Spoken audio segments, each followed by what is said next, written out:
As the leader of the Booner Pad, I lead from the front. All right, boys. Lock in. It's our core foundation, man. Grit. I'm fired up. I'm fired the f*** up, boys. It's pumping right now. It's got my juice pumping, boys.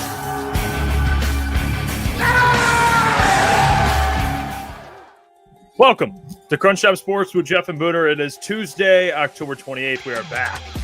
Hope everyone's having a good night. Don't forget, if you just are joining, hit that like button, all right? Helps push us out in the algorithm, helps the fellas out. And on top of that, get your merchandise, Official CT Sports. Hit that subscribe button if you haven't already. And become a Crunch member today. For like I think the cheapest Crunch member option is like a cup of coffee a month. All right? You guys buy coffee every single day. You spend a cup of coffee, and you get access to all these types of perks that many people in the chat already have access to. So, and some sick emotes, by the way, including the doc, which will be on tomorrow. So you get the doc. He'll be on yesterday. Yeah, but you got bro. the doc emoji in there. You got all the lions emojis in there, the boys emojis. So appreciate all the current members. But yeah, we got a packed show today. I mean, tons to get to. Injury updates. We're going to get to our Top 10 Tuesday, NFL Top 10. We have Aidan Hutchinson speaking to the media, Jared Goff speaking to the media, Scotty Montgomery. They had some interesting quotes. We'll talk about it all. And then we'll get to the Pistons later in the show as well. So before we get to all that, though, Boone, I thought we did our live stream for the Tigers a couple weeks ago. All right. And we were live for 6.5 hours. I think it was like 6 hours. I think it was a 14-inning game, 15-inning game, went extra innings. Yeah. We were live every inning, all the way to the end. There was a longer game last night. 18 innings. It's the second time that has happened. Last time was 2018. That in the World Series, a game has went 18 innings. And on top of that, Shohei Ohtani. I mean, we can have that discussion too. You could argue one of the best players, if not the best player to ever play baseball. Especially in the era he's playing in. And honestly, I got to say, I mean, we talked about the game he had in the World Series, not yesterday, but a prior game where he was like 3 for 3. You know, he had a bunch of strikeouts and he makes it look so effortless. But then you have moments like last night where he plays really well. And now you're in a position where he's just getting basically walked. And I don't know how you feel about this stuff. I've seen a lot of people in like the MLB community talk about it. I absolutely hate it. I understand it, but as a fan, I hate it. I think it's I don't know I don't know what you do, and I get from a strategic standpoint, guys, you're gonna walk. The Tigers did it against Cal Riley, of course. Like there's moments where you kind of have to do that, especially a guy who hit 60 home runs. But from a fan, watching someone get walked is one of the worst things in baseball. Like you're watching the game to see what Shohei Ohtani is going to do, and you're getting to a point where it's like he's so good. You rather just put him on first base, which I feel like sometimes the fans do get, and Shohei gets robbed a little bit. But it was an amazing game last night. It was insane. Did you stay up for the whole thing? No. You did not? No. What time did you? I mean, you probably didn't even turn the baseball game on when it was. No, I went to bed. I went to bed last night about 10:30, 30 minutes after our show. I went to bed. I woke up 3 times in the middle of the night last night. I had a bet on the game. I'm not a degenerate to where I'm waking up stressing about my bets. That's not what was happening. I woke up just naturally. I just woke up and I looked at my phone. Game's still going. It was like 12 o'clock. I'm like, what's happening? I woke up at 2 a.m. I had to go to the bathroom. I feel like an old man. I had to wake up to go to the bathroom at 2 a.m. And I look at my phone. Game's still going on, 17th inning. And I'm like, what is happening right now? Like, it's insane. Yeah, I don't know what you do with Shohei. Shohei, by the way, greatest baseball player of all time at this point. I don't think there's a question, right? This guy, I mean, in the World Series, he was 4 for 4 yesterday, 2 home runs, 2 doubles. It's like, well, I mean, dude, like there's no one in the world that could ever do that. Ever. So, I mean, yeah, no, I'm right there with you. I don't know. It's imagine if they didn't have a pitch clock, by the way. Oh, that game would have taken so long. They added that in, and it's still like you have games like that, which are great. I mean, that's what the playoffs, specifically the World Series, is all about. But that's like one of my first thoughts is like, imagine they didn't implement a pitch clock. How long the game would still be going on? probably. What's crazy too, like with the Shohei situation, I was thinking about this today because I did have Shohei to get a hit yesterday.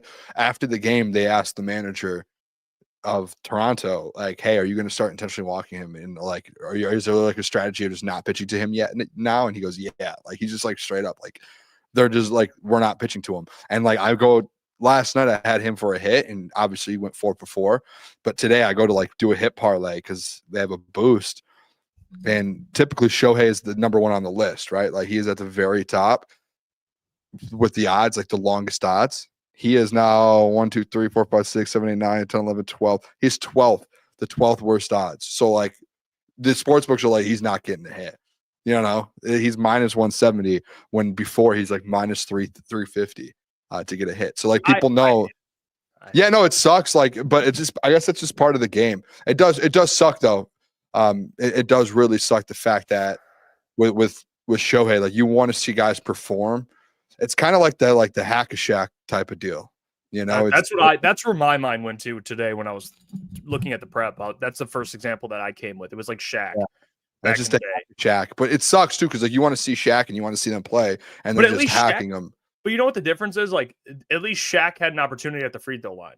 Like yeah, Shohei, true. Actually, doesn't even get a chance to hit. You know what I'm saying? They just walk him. Like for sure. Yeah, like and like Shaq, like you can get better. Like you can get to the free throw line in practice. Like you don't have to. Yeah, it's like he just doesn't get an opportunity. Like AG's Burner, they should have a rule: 1 purposeful walk per game. If they fail to throw anything over the base, the team gets to select who goes to the base. Like they need. I don't know what the solution. I'm not saying I'm probably. It just sounds. I mean, I really am just bitching. I don't have a solution, but all I know is that's. Especially you look at these leagues, they're driven by superstars, and Shohei is a superstar. He's the best player on planet Earth. When he doesn't get an opportunity to do what he did last night and have those moments, like the baseball's missing out. Like they're missing. You're like the marketing. You're missing. You know what I'm saying? It sucks. I get it. I'm not saying it's. I'm interested to see. I guess tonight will be a big thought, like in how this series is going to go. Like if they do intentionally walk Shohei every single time, this series changes a lot. But at the end of the day, okay, let me tell you this, Jeff, like strategically as a baseball coach, as a manager, you want to win the World Series, right? Like that's your goal is to win the World Series. You're down 2-1. If you're the Toronto's manager and your team expects you to, manage the game perfectly so you can put your team in a position to win, what are you doing? Like if I was the manager, guess what I would do? I would walk Shohei every time, no matter what the position is. Even honestly, even if the bases are loaded and it scores a run, I would do that over having Shohei up to bat with the bases loaded, right? Like I constantly would do it. So how about intentionally walks goes to second? Yeah, I don't hate that, but I would still intentionally walk Shohei. Like no matter what, like you still would do it. He was 4 for 4, and like even earlier in the series, he's 3 for 3 with multiple home runs. And it's like he's literally they're winning because of Shohei Ohtani. And it's one of the honestly, I'll say this, like we've seen LeBron, we've seen that Shohei is like might be the greatest athlete we've ever seen in our generation. He's one of the most dominant players in all of sports. Any sport. Like I don't think we've ever seen a player do what he did last night. Or what he's done, a couple games ago when he went 3 for 3 and had all those home runs. Like I don't think and he had the 10 strikeouts in the same game. Like we've never like LeBron, like he's greater than LeBron in his respected sport. That's the crazy thing. It's like LeBron's our GOAT. He is the GOAT. He is great. He's greater than LeBron. Did someone just? No, dude. I mean, my car is right outside the office here, and I saw flashing lights, and I'm like, no one's here. I'm like, is someone trying to steal my car? And I just real quick, I locked it real quick to make sure. I don't know. They're like orange lights, like car lights. I'm just like, yeah, I don't know what this. I don't know what the solution will be. I don't know. I just know baseball. I mean, they're always in competition right now. You have the greatest sports leagues. I know the NBA is taking a hit, but the NFL, the NBA, they're both superstar driven, and baseball is superstar driven. They just lack, like in Shohei's the greatest thing going for them. It just sucks. They have to kind of figure. It's not even just about Shohei, but other players that are that eventually not be as dominant, but are dominant. You can't just. When you're tuning into the World Series to watch Shohei Ohtani and he gets walked, like what I'm saying? You're robbing the fan. I don't blame Toronto. I would do the same thing. Like if Detroit, if the Tigers were playing, if they were playing the Dodgers in the playoffs, at some point, I would expect AJ Hinch to make that decision. Yeah, that's what it is. By the way, you just started shit in the chat. Everyone's saying With Jordan, LeBron, I know. LeBron's the GOAT. I'll say this, LeBron's the greatest basketball player of all time. You could argue Jordan's the greatest of all time. Basketball-wise, it's LeBron. Like actually playing, it's like the guy is playing until he's 40 years old at the highest of levels still. And he's not like Jordan was on the Wizards and was like washed. He was still decent, but like LeBron's like all NBA in year like 21. Yeah, I think it's no one. I don't like in any sport, like any sport. I think we just got a lot of old heads in our chat. Well, it's difference of it's just difference of what we've seen LeBron. We weren't seeing prime Jordan, so people. Yeah, but like there's people who have seen both and been around both in the NBA, and all of them have said like they've made it very clear like LeBron's the better basketball player, but Jordan's the greatest because of what the Jordan's like impact. But they were said like I think a lot of them made it very clear like basketball wise, LeBron's just a better player. I think it comes down to LeBron personally. I think people have a problem with him personally. For sure. Yeah. Which again, it's whatever your opinion. Jordan was the first one to really change the game like LeBron has as well. Like no one's ever did that in any sport up until Jordan. Jordan was the one that kind of changed the superstar. Shohei is in that. He's in one of the greatest athletes of all time. He's not. Yeah. It's not even like what he's doing right now is insane. It's insane. In an era where pitching is as dominant as it is, he makes it look so easy. So it's not even a debate. I'm with you there. Coach Walk, Booner wasn't around when Jordan played. Like that's if you listen to what I said, like people that I've talked to that have seen both said Jordan is the greatest, but LeBron's the better basketball player. And I think that's a fact. Like LeBron, like if they went one-on-one, LeBron's bigger too, man. Like LeBron will body Jordan. Yeah, but this is a conversation for a different. I mean, honestly, because we could get in. You could spend 45 minutes on this conversation alone. I know people don't want to have that, but I got a lot of feelings and thoughts and opinions on it. That today I'm going to save those thoughts and opinions. But you know what? Your goat's your goat. Whatever, you can have it. We'll get to the injury report here. Like I told you guys before, because there are important updates. Guys that were at practice, were not at practice. Dan spoke about some players that you guys want to know about, so I will show that. But first, here's who was at practice. Jeremy Reisman put it out. Not at Lions practice on Tuesday. Running back Craig Reynolds was not there. Taylor Decker was at practice, I think. I don't know. Taylor Decker was not. He did not practice today. Practiced yesterday. Did not practice today. Will practice tomorrow. Is the update on Taylor Decker? He's probably playing today. He just had an off day today. Well, he won't practice tomorrow. He practiced. Okay. Yesterday he practiced, Jeff? No. Today, no practice. Tomorrow they're off. Thursday he will practice again. That's Taylor Decker's schedule. Straight from Dan Campbell. You said he was practiced today. No, he practiced. He practiced. He put out correction. He did practice today. He practiced. Dan said he practiced yesterday. He will not practice today. They're off tomorrow and Thursday he will practice. That's straight from Dan. I think Dan said he was off yesterday. Maybe he was just out doing light practice, and he was just light and or limited. Maybe it was limited today. But Dan mentioned today that he is off today. Like he did his press conference this morning, said he will not practice today. El-Quadin Muhammad did not practice. Kirby Joseph did not practice. And then notable players that did practice: Sione Vaki, Malcolm Rodriguez was out there. Taron Arnold was out there. Avante Maddox was out there. So 4 guys that were on the injury report. Obviously, IR Malcolm Rodriguez. Yeah. They have practiced today, and then working with the trainer. You see the bottom, Craig Reynolds and DJ Reed. Sorry, Craig, you're not getting the shine today. It's DJ Reed that people care about. All love Craig, but DJ Reed. Vaki getting back. Oh, Craig. Oh, Vaki's. Oh, never mind. Vaki. Yeah, I'll be honest with this Vaki stuff, Vaki's back. Man. Like, yeah, sorry, I'm pumped up. Sorry, that was so far off on my end. I saw Vaki got pumped up.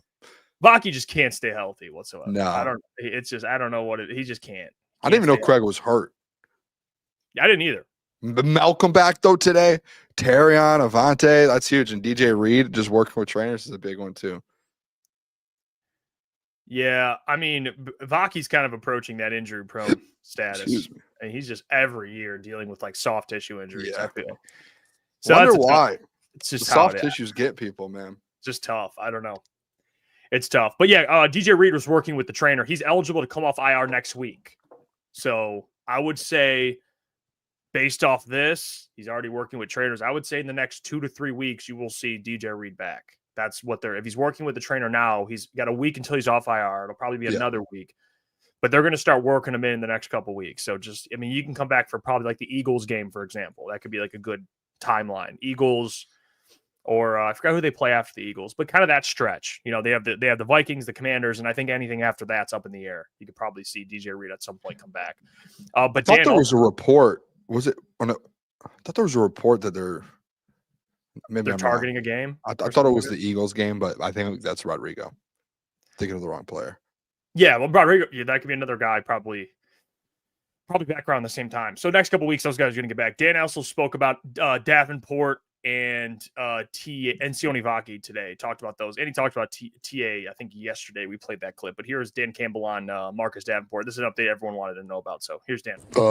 I would say nothing new on Davenport. He is improving, but I can't give you a definitive. This is when he's going to be back. I'm just very confident he is going to be back. We're going to get him back here. So I can't tell you an exact date there. And Vaki practiced yesterday. He's going to practice today. He's going to practice Thursday after the day off. And so we're hopeful. He looked good. He looks good right now. And hopefully we can get him to the game. That's the plan. I would say nothing new on at least you'll have Vaki at special if he's back. I mean, I don't see him playing a role, obviously, but can I give you my take on this whole thing with Vaki? I think they should have left him at safety. Come on. Don't do this. Don't do this. Do you actually believe that? Yeah, because I just don't see a role. I don't know. I haven't seen. I mean, I get. He has the ball in his hands at Utah, and they were like, well, maybe he could be a pretty good running back, but what's his ceiling as a running back, man? He's never gonna play. Like that's where I'm at. And they've been searching for a third safety. They actually finally have one, but it probably would have been more suitable if he played safety. They probably could use him a little more. But yeah, Vaki is expecting to be back. He'll be back in practice. But Marcus Davenport trending in the right direction. You could get Big Dav back in the next week or two. Yeah, Big Dav. I don't know. Do you think that's a week or two? I don't think that'd be a week or two, right? I feel like it's going to be longer. I feel like he's going to be like week 13, 14, 15. Really? I don't know. Yeah, I just the way he talked about it, he's like they're not like because if it was a week or two, wouldn't they take him off IR to get him ready to go? Like, I guess I should say a week or two before I don't think IR is 4 games, so they have to make a decision. I mean, next week. I mean, I think they could just keep him on him, right? Or not? If you keep him on it, it turns into the whole season, doesn't it? Okay, yeah. So my guess would be they take him off. And they just. So I would say about a week or two. Yeah, I don't know exactly if it's a week or two. I think it's a week. I don't know, but he'll be off IR, and then after that, yeah, they work him into practice. It could be another week or whatever. But they probably just take him off and then just take their time getting him back. Like they're in no rush. Kind of like right now. I think you're like it's fine to do because with Marcus Davenport, it's just so AQM's been so good. Hutch, I know we're gonna talk about, or actually we won't talk. I don't know if we have this clip for later, but like Hutch is talking about AQM, about how AQM's just. He's taken advantage of the opportunity. Like going into the year, it was like, hey, just Davenport and Hutch. And it's turned into AQM's taken very good advantage of what's happened to where now, if you're Brad, you're like, hey, we're not really that big of a rush to get Davenport back. Like, yeah, obviously you want him back at some point, but no rush. Yeah. Hey, Davenport, take your time. You know what? Hey. I can't believe we're saying that. Yeah, that's like, imagine that before the season. We'd be saying, Dav, hey, we're good. We're good. Just get healthy. Remember what I said at the beginning of the season or in the off season, where it was just like, listen, I don't care how many games you play in the regular season. Just be ready for January. Like if you're good January, February, okay, all's forgiven. That's it. Happy. Yeah, I never would have thought I'd be sitting here going, we're good, Dav. But he you know what? At this point, he'll be like reinforcements. So it'll be nice. It'll be like a little Christmas present, maybe.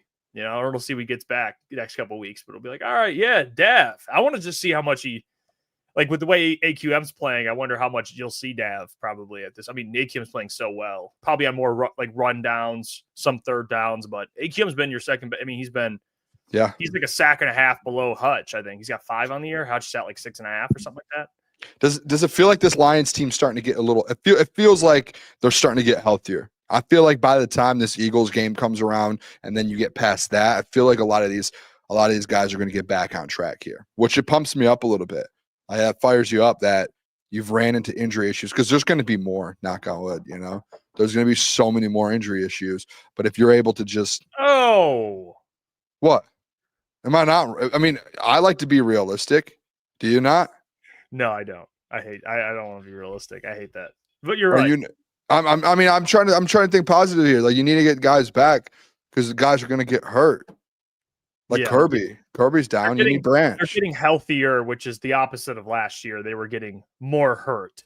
So that's the benefit. They're getting Why'd you do that to me, man? Come on. Just got a little PTSD from last year. That's all, but But I will say there was a lot of conversation today. Scotty, like I said, spoke to the media. Jared spoke to the media. Brian Branch spoke to the media. Aidan. We'll get to some of the comments from them as well. But we'll start with the conversation revolving around Jameson Williams because Scotty talked about it. Jared talked about it, how much they want to get Jamo involved. So let me show you what Scotty Montgomery said because he went into it and really broke it down. And then Jared shared his thoughts. But here's Scotty Montgomery on Jameson Williams getting more involved. Does it no middle ground, only a ceiling, man. Like we got to get to the ceiling. Like it's one of those situations to where it's one of the things that I study, where he is in the progression, what happens when he is first, second, third in progression. And it's kind of been all over the place, right? We've were the progression started and he's open behind the first progression, or he's second progression and we don't quite connect, or we do everything right, O-line, everything is right, and we don't make the play down the field. So the combination of all those things and collectively, we just got to get him more ops. He's got to get more opportunities. We're working on doing that, and how you get those opportunities, right? And it's directly connected also to our third down production. Third down production, what it means for receivers are more opportunities. What it means for backs are more opportunities, extending those drives. But our third down opportunities, giving them opportunities to be catch and run. A lot of those have been past the sticks. And as you go back and look at, around the league, and you just go around and look back in the history of what we've done and some of the other places that we've kind of studied, a lot of guys now it's a lot more catch and run.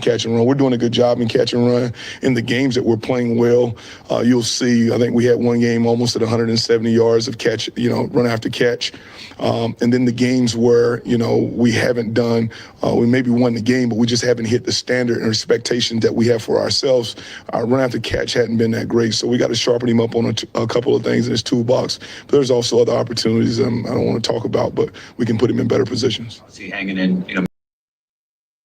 So I mean, he was very vocal about it. I mean, he broke it down and discussed it, how much they need to get Jameson Williams involved. And he did echo what Dan Campbell talked about, which is third downs. You're getting more plays if you can convert third downs. But, Scotty's over here watching film, watching the progressions and seeing like where, basically seeing it through the eyes of Jared Goff. And he obviously is not going to be like, yeah, Jared missed him on this play or missed him here, or didn't see him here. But Jared also did speak about it. So here's Jared's perspective on that, because he kind of dove in from the quarterback's point of view. Here's Jared on getting Jamo more involved. So how do you get him a little more involved? Is that something you guys want to emphasize going forward? Yeah, we would love to, of course. We want to win the game. We want to score points, and I think that's the primary for everybody. But of course, we'd love to get him involved more and get him the rock in a million different ways. And he's explosive. I know defenses are worried about him at all times, and we need to find ways to continue to keep him involved. Jared, do you see him continue to be a big part of this?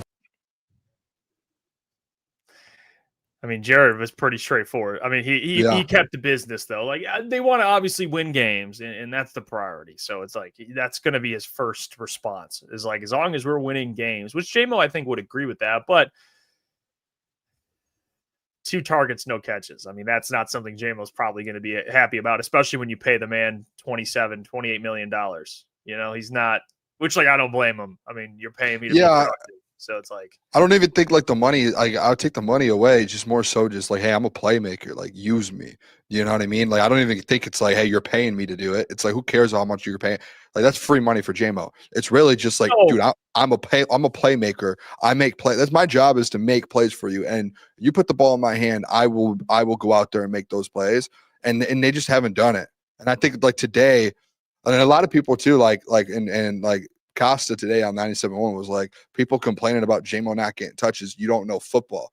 But then a couple hours later, you know, Jared's getting asked about it, and Jared's like, yeah, no, we need to get him involved more. Scotty Montgomery's asking about it. Yeah, we need to get him involved more. I don't think it's more so like, if you've just been watching what some of these people are breaking it down, where it's like Jamo's just not getting his because other guys are, and he's opening, like, yeah, he's opening up for everyone. But you still, like, I still think, like, it's not that you don't know football if you want Jamo to get the ball in his hands. It's, hey, you have one of the most electric players in football on your team right now.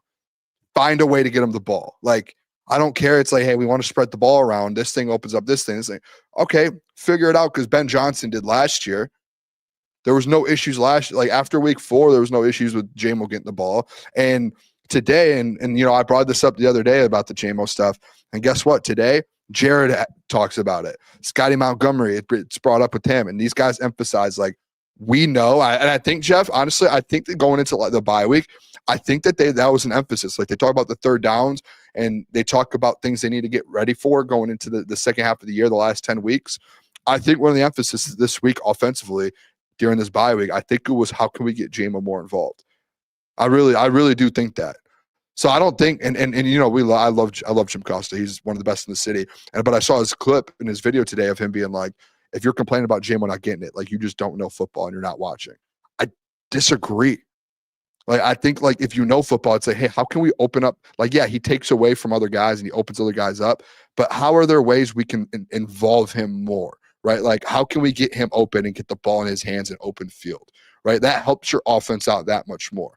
It's not about forcing it. It's not about putting your, you know, not getting the ball to their other teammates, but it's just more so about, like, hey, last year, they designed plays specifically to open up Jamo in the open field, right? They were figuring it out. They haven't done that as much this year. And I think that's pretty obvious, right? And like Jared kind of talked about it there. Scotty Montgomery, wide receivers coach, he talked about it. Those guys are in the building, and they know, like, hey, this is happening. We need to figure this out. So I don't think it's something where it's like, hey, you don't know ball if you're like, hey, get Jamo the ball more. I think it's just, hey, playmaker. Yeah, I think it's, and I don't think what I meant earlier is I wasn't saying that Jamo's complaining about because he's getting paid. That's me saying it. Like, I don't think you're not paying him to be a decoy. You know, you're not paying him to be a blocker. He needs to get the ball more. Now, what I think, what I mean by that is not, like you said, you're not going to force him the ball, but I think it has to be organically. Like, how many more touches is he going to get? I don't know. I mean, I think Corey went on our show last week and he talked about how much his production is down from last year. It's like it's slight drop in targets and yards. You want to get him to where he was last year. That's why, like, I think 1,000 yards from Jamo is something that can happen with everyone else eating still. I don't think that takes away from anyone else on this offense. I don't think Jamo needs to have, I know people before this season were like 1,400 yards, which is always ridiculous in my opinion. But he could still eclipse that 1,000. That's where he should be, about 1,000 yards. Yeah. Receiver. And you know what? You know what the issue that I have with that? Again, I'm going to keep bringing up the clip that I saw today with Costa. Again, we love him. Hopefully we can get him on the show here soon. But and Jeff, tell me if I'm wrong with this. Like, there have been times this offense, especially like even versus the Bucs, where they died out. You know, in the second half, at times they've died out. Versus the Kansas City Chiefs, they're 3 and outs, they're punting, and we went over this on the show. To me, it's like, hey, those possessions. You get rid of some of those possessions if you find a way to put the ball in Jamo's hands. Because, again, like, I think the emphasis of it is, like, who's Jamo a top 5 player in open field in the NFL? I think he's arguably. He's one of the best. He's one of the most explosive weapons in the league. Yeah, so yes. Yeah. In the open field, Jamo's probably a top 5 player when it comes to, like, making a play in the open field. Like, you're not catching him. He's going to break off 4 yards after catch. Why are there just possessions and why are there just games where you're just not putting him within the offense, right? You're using him as decoys instead of designing plays to open him up. And it doesn't have to be 6-7 plays, 2 or 3 plays to where one possession a game or 2 possessions a game, Jeff, instead of it being a 3 and out, it turns into a touchdown, right? Like it puts you into the red zone because you just had a 40-yard Jamo slant because you just put him in the open field and you designed a play to put him in the open field. That's my point. You know what I'm saying? Like that's exactly my point. It's like it makes your offense that much better. You're putting the ball in the hands of someone who can turn a 3-and-out into a touchdown. And I'm not saying just in one play, which it could be one play, but I'm saying he doesn't just get short yardage play. Like this man gets 40-yard plays. And I think, and I mentioned this yesterday, I don't think it's all because Jared is just refusing to target him. I think a lot of it has to do with what the coaches spoke about, because it is true watching the games. It's how they are on first down, how they are on third down to get more plays, and also how the offensive line is pass protecting. I think that matters too. So, it's not all like, it's not even like a Jared getting Jamo more involved thing. Like that's part of it, but it's also this offensive line protecting Jared, allowing things to open up a little bit. Some of it's on John Morton. Like what's Jared or what's Jameson Williams' route tree look like? What routes are you having him run? Where is he in the progressions? Like I think everyone kind of has a part in this whole thing to get him more involved. Rather than just saying it's like, oh, Jared not seeing Jamo. I think there's more to it than that. Because you got to think, look at it from Jared's point of view. It's like, okay, if pressure's getting to me and I'm uncomfortable, where am I going with the ball? Amon-Ra St. Brown. That's why Amon-Ra's been having all the lion's share of the targets on in the passing game. No pun intended, but that's how it goes. Jamo, they got to just be a little more creative, and that's on John Morton. I'm sure the bye week he spent a lot of time with it, but they're going to always try and take away Amon-Ra St. Brown. Like Jamo's going to have opportunities, and defenses are going to be keying in on him. But when Jared's pressured, he goes to his safety blankets, man, and that's Jameer out the backfield, Amon-Ra St. Brown, and at times Laporta. Like, but why is okay? So why is there the two issues? Like, okay? Let me ask you a question. I'm gonna real quick, just simple question. Yeah. What was the main issue that they said in the bye week that they worked on that they needed to address? Third downs. Third and longs, right? Yeah. Essentially third and longs. What was the stat? 0 for 20 or 0 for 17, something like that. Third and intermediate, like third and 7, something like that, whatever it is. 3rd and 6. Maybe if you have some design plays that open up Jameson Williams. Maybe you convert more third downs. Maybe. That's just I'm going to go out on the limb and say third and longs and ask Steve Wild to put in the chat those critical downs. Yeah, you have Amon-Ra and Sam Laporta. The fact that you always go at Sam Laporta and Amon-Ra and those are your safety blankets, and they know you're just probably running short routes to just try and get the – let me ask you something, Jeff. If you're a defensive coordinator and hey, third down, what is the percentage? Like, hey, analytic guy, show me the percentage that the Detroit Lions get the ball to Amon-Ra St. Brown and Sam Laporta on third down. Oh, it's about 80%. Oh, well, maybe you have a play that is designed to use them as decoys and open up Jamo. I'm not saying downfield, but I'm saying little slant, I don't know, getting something across the middle. I don't know. I'm just saying. I'm just throwing out some ideas here. That's all. I'm not the OC, but I think so just like those are the plays where it keeps drives alive. But you're not using Jamo in those situations, which is, I think, the frustrating side of things. Yeah, it's just being creative on how to get him the ball. Now, I would say, and I'll give you the devil's advocate of that. Like for me, if I'm Jared or John Morton on third down, you want to go to the two guys that probably have the best hands on your offense, right? Like I would say Amon-Ra St. Brown. Yeah, but you're converting at such a low rate right now. Well, I guess so. It's like, how great is it though?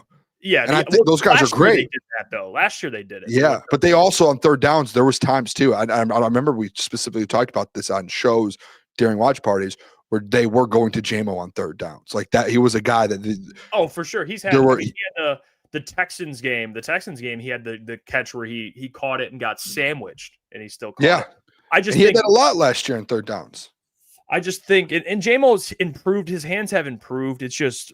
I like you said, it's just finding ways to get him the ball creatively. Is it running simple drag routes or get him the ball, letting him get more yards after catch? Like they have to kind of figure that. I think the Vikings game, I know we've been saying this last couple of weeks, but I think you'll see a lot more Jamo's way this week. I just don't want him to force it, man. I'm scared that they start to try and force it. Be in the game flow. I think you'll see a lot more Jamo this week, in my opinion. Like that game, I don't whatever the week was when they were just like forcing it to Jamo constantly. I think it was the Browns. Like that was like, hey, that's too much. But why can't we find a way to get him within the offense and here and there find ways to get him open instead of just every other play, just being like, let's just toss it deep to Jamo and hope that something's there. Or let's just try and get him going. Now, Let him naturally happen and make this thing like, I don't know, make it natural. I want to get into that Vikings game because I have Brian Branch's comments returning and what we expect from this Vikings game. We'll get some early thoughts on that, but before we do that, we got to hear from our friends over at Sleeper. We'll see you guys after this quick message. I've interrupted the video to tell you about our friends over at Sleeper in the new promotion they have going on. A brand new promotion is now live on Sleeper that could be paired with the 100% deposit match promotion that's already been going on.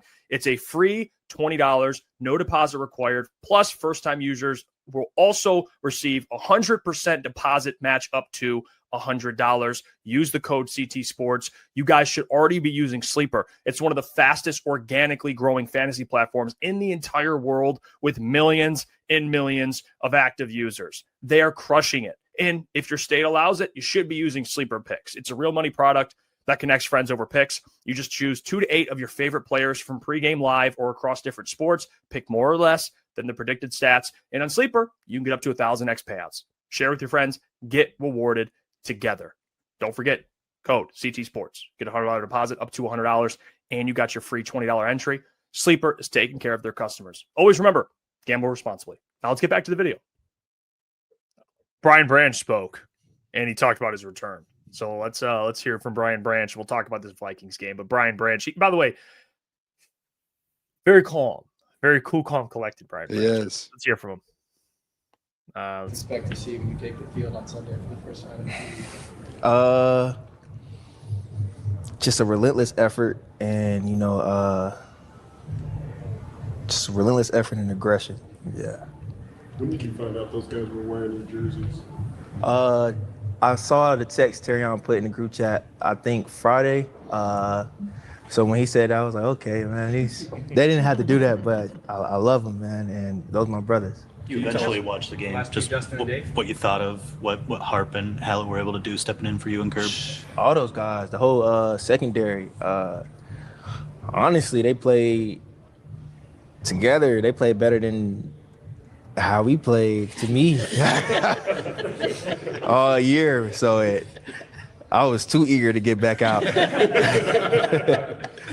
Can you tell us just? Yeah, Brian, he's ready to get back, man. He said he didn't watch the game. Obviously, he watches. Here's the thing I saw. People on Twitter were saying this, and I can't believe I have to say this. I hope people understand when Brian Branch says he didn't watch the game, he watched film on the game. Like, there's these people on Twitter, and I know it's Twitter. I didn't see any of it, to be honest. I'm glad you didn't. You saved yourself a headache. I mean, there's people, because Colton Pouncey put out the quote and said, Brian, he says he didn't watch the game. And people are like, he couldn't even make time to watch the game. Dude, they watch film on the game. He watched the game. He just didn't watch the live broadcast of the game. So I just want to. I don't know if I have to make that very. Were people actually all up in arms about this? Yeah, I'm sure it was like, some, people sometimes, man, I just don't. Yeah, it's just people just don't understand what they're talking about. But yeah, I wonder if you're suspended if you're allowed to be in the building. Well, he came back on. I mean, the bye week. I'm saying like during the game, like if you're allowed to be in a suite and like just go like buy your own tickets and watch. I don't know. I don't know if you. I don't think you can. I don't know if you can. I don't think you can. I wonder if that's maybe in a suite. I don't know. Like I'm just gonna like. What if he was just like, I'm gonna purchase my own tickets? Do you know what I mean? Like, yeah, no, I get what you're saying. I actually don't know. I would imagine not. I don't know. Maybe that because then you're like. He's like in the suite of tops. Yeah, like just like, hey, I'm just gonna like go on StubHub and buy a ticket, having like nachos and shit while watching the game. I don't know. I that's a good question. That would be sweet. He had no interest in that. He said Anakin said you're not. Meek said he wasn't allowed in. So maybe not. Yeah, maybe not. So that's fair. Yeah, I don't care if he didn't watch the game or not, as long as he's watching film and He obviously, like, I mean, he made the comment about the guys playing behind him and how good they played. So he obviously saw the game and saw how they played. So it's just like, it's not that big of a deal. You know what I've realized too, and it's like this in some people in media. It's like this with people on the fan base sometimes, and people on Twitter.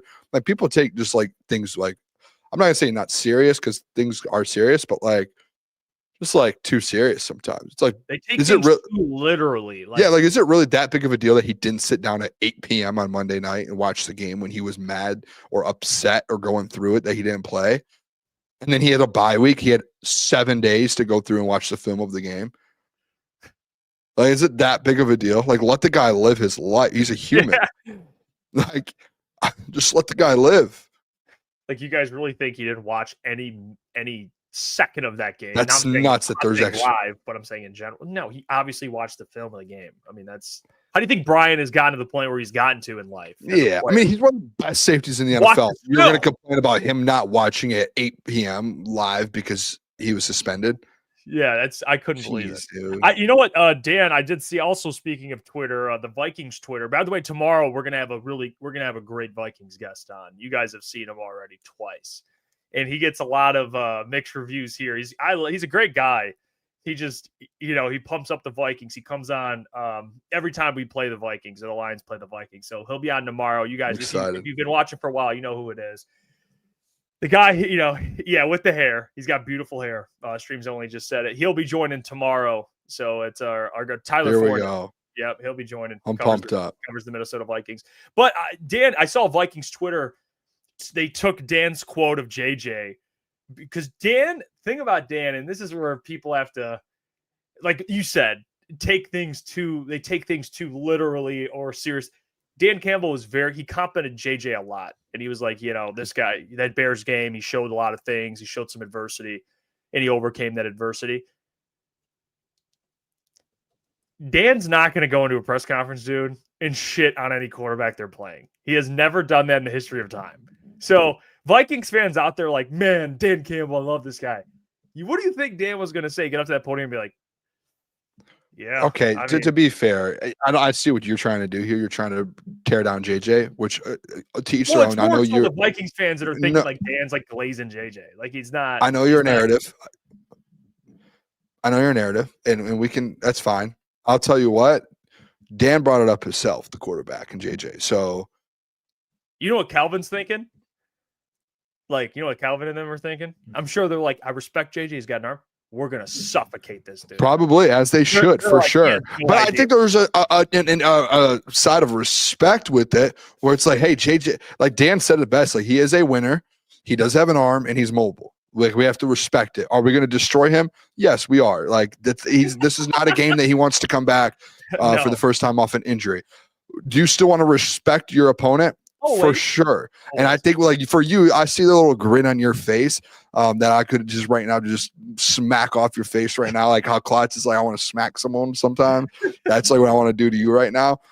I think there is still a side where it's like, I don't know, like people think JJ sucks. I think there's a point to where, and me and you actually have had this conversation the last week. Maybe I think it was with you, or maybe it was with Klotz, where it was like, JJ's actually not that bad. He just needs time. And like they need to just play him and let him be bad and let him learn in the NFL and let him just get this out of the way over the next year and the next couple of weeks and just let him roll. You know what I mean? Like why, like the soft benching and all that. Like why? Let him go out. He's got all the talent and he knows how to win. He obviously just needs to adjust to the NFL because he never has yet. So I'm with Dan on everything Dan said. Like I think he's an incredible quarterback that has the talent, has the arm, has the legs. He's a winner. So you have to respect him. You don't want, like, listen, I'll tell you this. Like, you just don't want to be that team where a guy like JJ has his big game. You don't want that, especially if you're the Lions and you're supposed to be one of the best teams in the NFL. You do not want that. No, I agree with that. What I'm saying is grin. I mean, I'm about to take you off. No. I'm about to put you backstage for a second. Solo for a minute. All I'm saying is JJ right now, it'll be, November 2nd? Will be Sunday. JJ McCarthy on November 2nd. I ain't worried about. Now, JJ, maybe in a year he takes the next step and he grows. But I agree with you. He should have been playing already. I know, like he got. I do think there's a world where he was actually hurt. I do. I know people are like, it's just soft benching. Carson like tore his shoulder and played weeks ago. That's why I think JJ was actually hurt. Where I think they were like, we don't want to risk the JJ injury. Like I think if JJ wasn't hurt, they would have just been like, throw him into the fire. We're already, we're going with the guy with the torn labrum already. Why not, or whatever it is? Like, why not just go JJ? I think he was like genuinely hurt. I do. I think the injury just lasted longer than it was supposed to. Why would you not? If you have a quarterback that has a broken shoulder and you're just like, yeah, good luck, dude. No, like you would throw a backup in. Yeah, they should get. I see Shipton there. They should go get Kirk Cousins just for a veteran presence. I mean, I don't know. They don't have anything right now. Who's JJ go, dude? You're not going to the playoffs. Just let JJ go and play, man. Okay? Can we stop the JJ? Can we talk about the game in general? No, I will say Brian Brandt being back is very important. Let me see the spread real quick. Hold on. Let me see if it's moved. This defense, I cannot. I'm so fired up. Calvin Shepard on a bye week. What do you think Calvin was doing during that bye week? Oh, he was no, he actually was down in Miami. I saw he took a trip to Miami. Had some great food. This guy Calvin eats good, by the way. On Instagram, he always posts his food. Guess the spread. It's in Detroit. Detroit, yeah.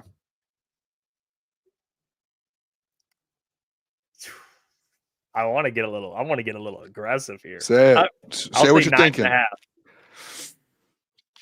And what is it? 8.5. It's pretty big. Oh, it's a big spread. 8. And I was like, I want to go football number. It's a big spread. I think I want to be shocked if they covered. I will say this, and this is just me being genuine. Do you want genuine Boone, or do you want just Boone to just Lions fan?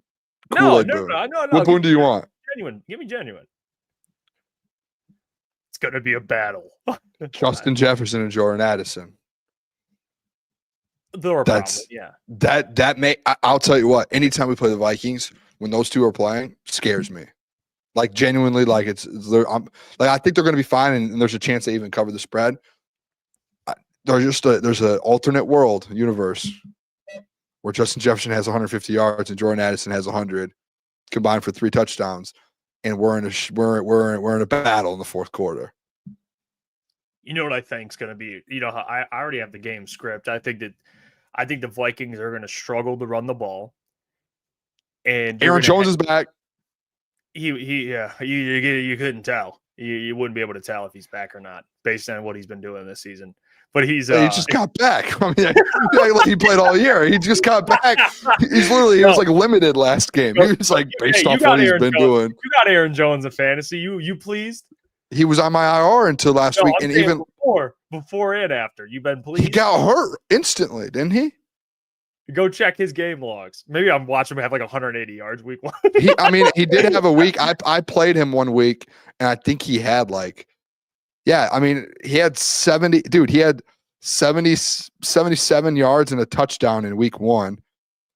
Week 2, he didn't. You're counting yards from scrimmage. You're counting yards from scrimmage. Yeah, because that was how they used him. They were running Jordan Mason, and they were using. I'm talking about running the ball. I'm just saying. But like in the game he got hurt, he was averaging 4.6 yards per carry, and then he got hurt, and then he hasn't played, and then he just played last week. He only got 5 carries. He had 71 rushing yards in 3 games. Yeah, again, he got hurt, I think, in the first quarter of the second game, and then he came back this last week. What about the Bears game? The Bears game was bad. That's a 1-game sample. I think you have a 1-game sample size for Aaron Jones right now. I don't think it's fair to put. Aaron Jones has been ass. No, I disagree. I don't think you can put that on him. I think you don't have a good enough sample size. He literally had week 1, he had 70 total yards and a touchdown. And then he got hurt in the first half of week 2, so you can't be like, what about that game? Because he got hurt right away. And then last week he was limited, and Jordan Mason was getting the carries because he's coming off an injury. You can't be like, you gotta respect Aaron Jones, dude. No, I respect him. I'm just saying. Last year he was incredible. Like now, Jordan Mason's been better than he has. You can't use this year off of Aaron Jones, in my opinion. I mean, dude, last year he ran for 14 carries, 93 yards, over 100 all-purpose yards and a touchdown on Yeah, I you. know. I'm not. So Listen, I'm not you just saying- got to respect the man a little. But here's the thing. I'm not Dan Campbell. I'm just giving my opinion here. I don't have to respect the opponent all the time. I'm just telling you like it is. He has not been good this year. He is not. So for whatever reason, you can't say that. He's been hurt. Has he not played a snap at all? I mean, He has, but he got hurt in the first quarter of one game. He played in 3 games. He got hurt in the first quarter. He came back off IR last week, and he was getting worked back in. In week 1, he just struggled. He played 1 game essentially this year. You could count 1 full game, and he was bad that 1 game. You're using it in 1 game sample size. And then he came back last week and was bad. He was coming off an injury. They were working him back in. Well, he had 5 work-ins and had 15 yards. So. Yeah, 5. He had 3 yards of carry. His first game coming off a major injury. I'm just that's fine. That's you're fine. like saying he's like I'm Aaron. If you're watching, I respect you. Don't. No, I respect Aaron. Like last year, he was great. He had like a 90 yards against the Lions. I'm just saying, stating a fact. This year, he has not been Aaron Jones of last year. Injuries included. Because they're gonna. So here's the thing. Can we? All that arguing. What do you think he does on Sunday? Probably like 40 yards. He's gonna listen. This is what I think. I mean, I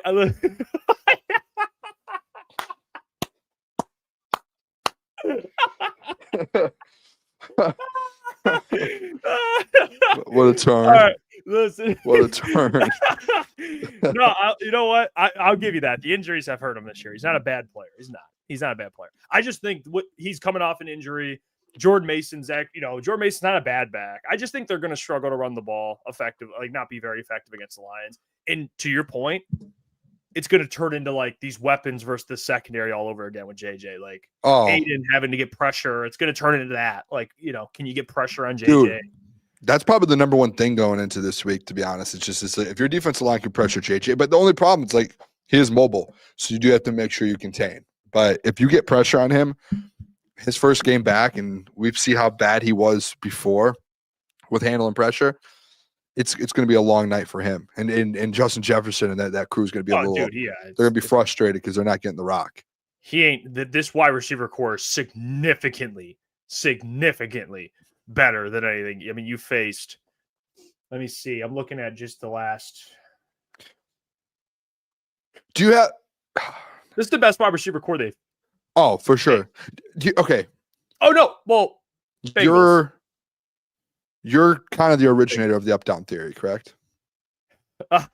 I'm not the originator, but I do. I am a big in my world, in my brain, you're the originator because you're the first person that's told me about it. So you're Pater. Like you think I invented Pater? Yeah. I didn't. Pater. It's been around forever. But yeah, go on. Does it worry? And I listen in the chat. I want you guys to listen to me very carefully. I know sometimes you guys disagree with me. Sometimes you agree with. We're sometimes on good sides, bad terms, all that. I want unbiased, completely. I want honest opinions on this. Completely. Yeah. Can we be honest? Yeah. With potentially no TA, we don't know what's going on.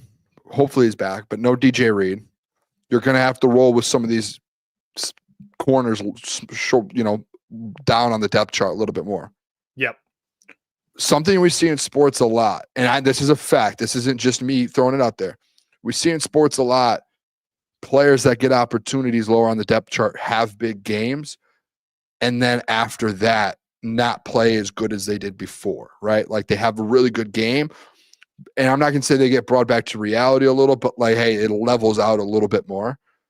Are we worried that Sunday with the secondary, I know Branch and maybe Kirby, but like with these younger corners who don't have that experience versus Justin Jefferson and Jordan Addison, are we worried it's like a bit of a down week back to, it levels out a little bit from last week? Because last week was such a good week for them. Yes. I think it's unfair to expect last week again. That was one of the greatest performances defensively. I mean, Troy Aikman said it it was one of the greatest performances he's ever seen defensively. That just worries me. Like the up down theory, especially, I think the up down theory more in play when it comes to players who didn't make the 53 man, because obviously there's a reason they didn't, right? And same with like players who are, on practice squads or jumping around. You're relying on those guys to have back-to-back great weeks, and then you're talking about an upgraded wide receiver core, the best wide receiver talent-wise in the NFL, and Jordan Addison, probably one of the best wide receiver twos in the NFL. Dude, you can't tell me that there's a little bit of a, like, one of those red alerts, like, that's the real test is, they're going to get back up. You're going to have Brian back. I think Kirby, we'll see what happens with Kirby. I have confidence. I mean, he had like a brace on. I saw picture I saw of him on social media. I hope he's back.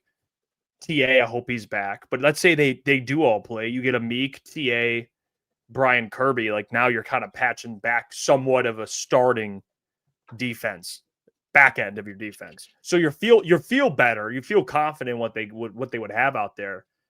But obviously, like Justin Jefferson and Jordan Addison are going to make plays. Like they're going to make plays. I can see this being a type of, this isn't my final score, but just to give you an example, I could see this being like a 27-17 game, something like that. I can see where I don't know. I'm with you where maybe they don't blow out the Vikings, but I can see them covering and winning this game.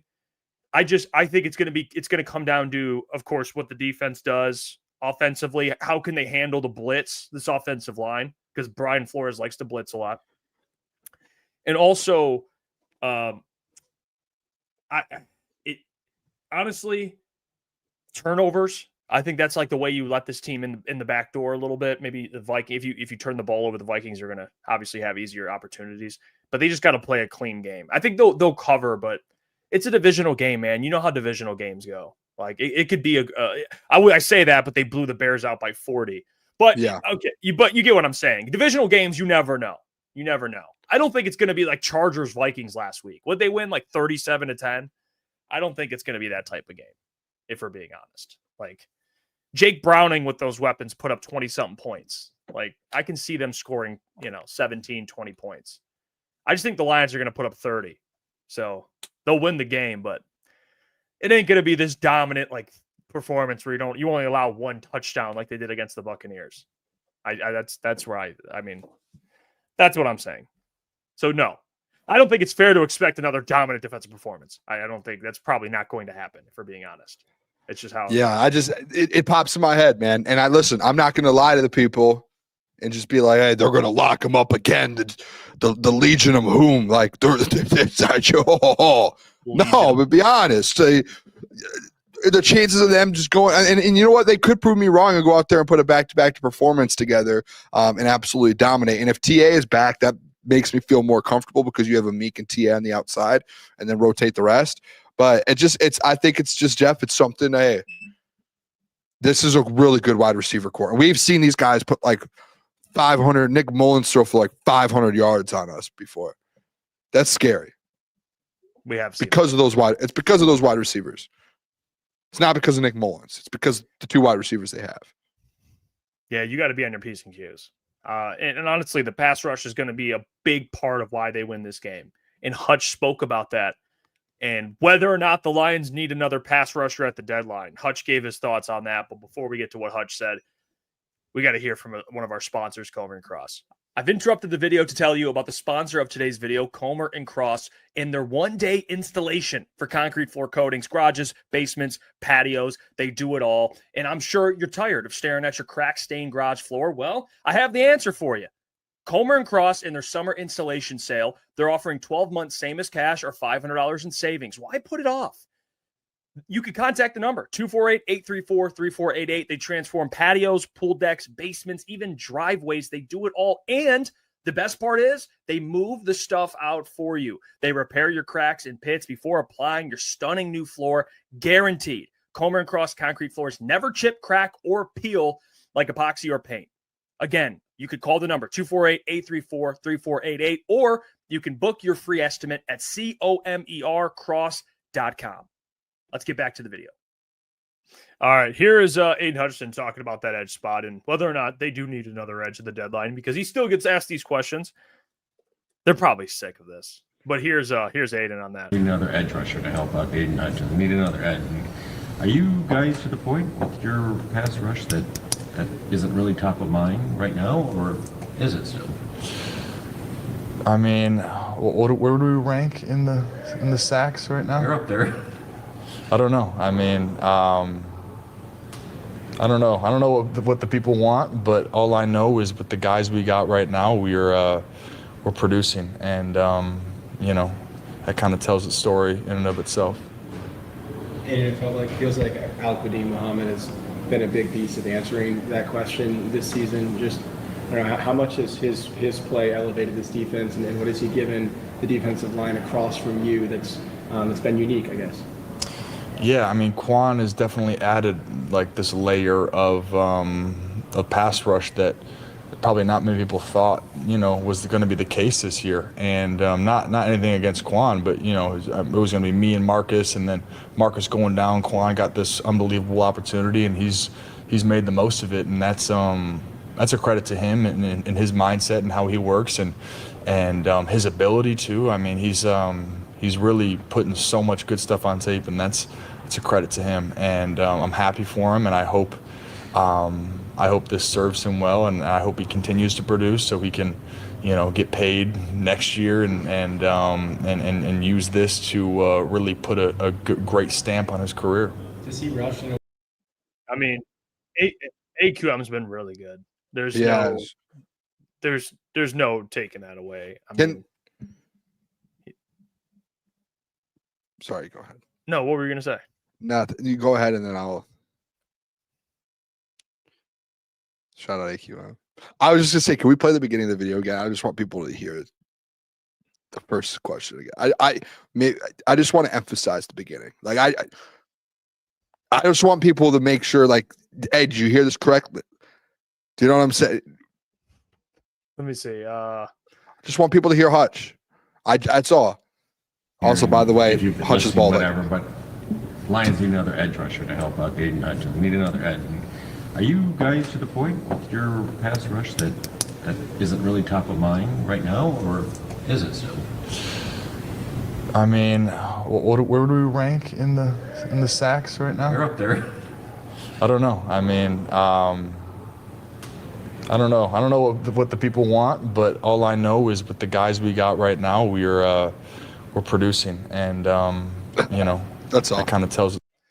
Yeah, they're producing. Yeah. And later in the interview, they ask him, "Do you know where you guys do rank? Like, do you pay attention to that?" And he goes, "We're third, or we were third going into the bye week." Like these guys are very aware. Yeah, they are like, top 5 right now.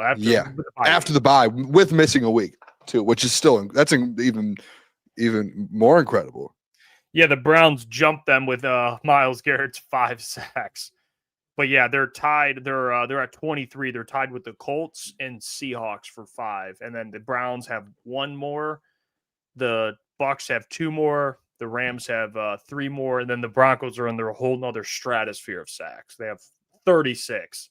Every other team doesn't have more than 26. So, I mean, they're but yeah, they're top 5 in sacks. So that's what they're all right. So there's a world, Jeff, and I'm just being honest, and this is why no longer edge to me is number 1 priority on the team when it comes to the trade deadline.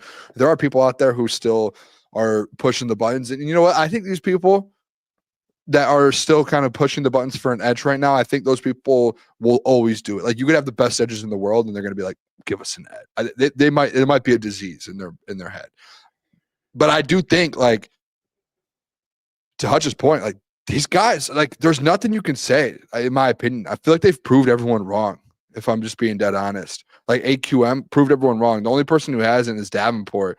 But, like, Hutch and AQM and the interior has been incredible. That rotation that they have. It's hard to, if I'm just being honest with you, like, it's hard for me to actually be like, yeah, the pass rush is an issue. Because it's just, quite frankly, not. Can you get better? Probably. Like, you can get, that's one of the most important positions on the defense. But it's not like, hey, if you roll into the playoffs with what you have now, you're terrible. I think you can win a Super Bowl with what you have. As crazy as that sounds. I think Aleem being back definitely helps with people in the chat talking about. Aleem's going to give you more pass rush juice. So they're going to have more pass rush from the interior. They have Aidan playing like the defensive player of the year, and they have AQM on pace for a career year. I mean, he has 5 sacks. The most sacks he's ever had in a season is 6 in 17 games. He's about to have, he has 5 right now in 7. Yeah. So, I mean, what does AQM have? He's having that. That was in 5 and 7. Okay. Yeah, he has 5 sacks and 7. He had 7. His most sacks is 6 in 17 games. I thought you said Hutch for some reason, and I was like, wait a second. I thought it's 6. So he's on pace to. We're not even on pace. He's having a career year. It's not even a debate, unless he doesn't have a sack the rest of the year, which is highly unlikely. So they have their pass rush is productive. I guess it's not. Here's where I'm coming from with it. I'm not saying Hutch edge is the number 1 need or anything, but where I'm coming from with it, and it's more of a question, I guess, more than like a concern. But I guess maybe this is part of me being a little more pessimistic, but I think it is. I guess it is. I guess I have to start getting comfortable just being like, you know what? AQM's just having a career year and this is real. Like, I think I have to start getting used to that because maybe there's part of me where I'm like, is this going to continue?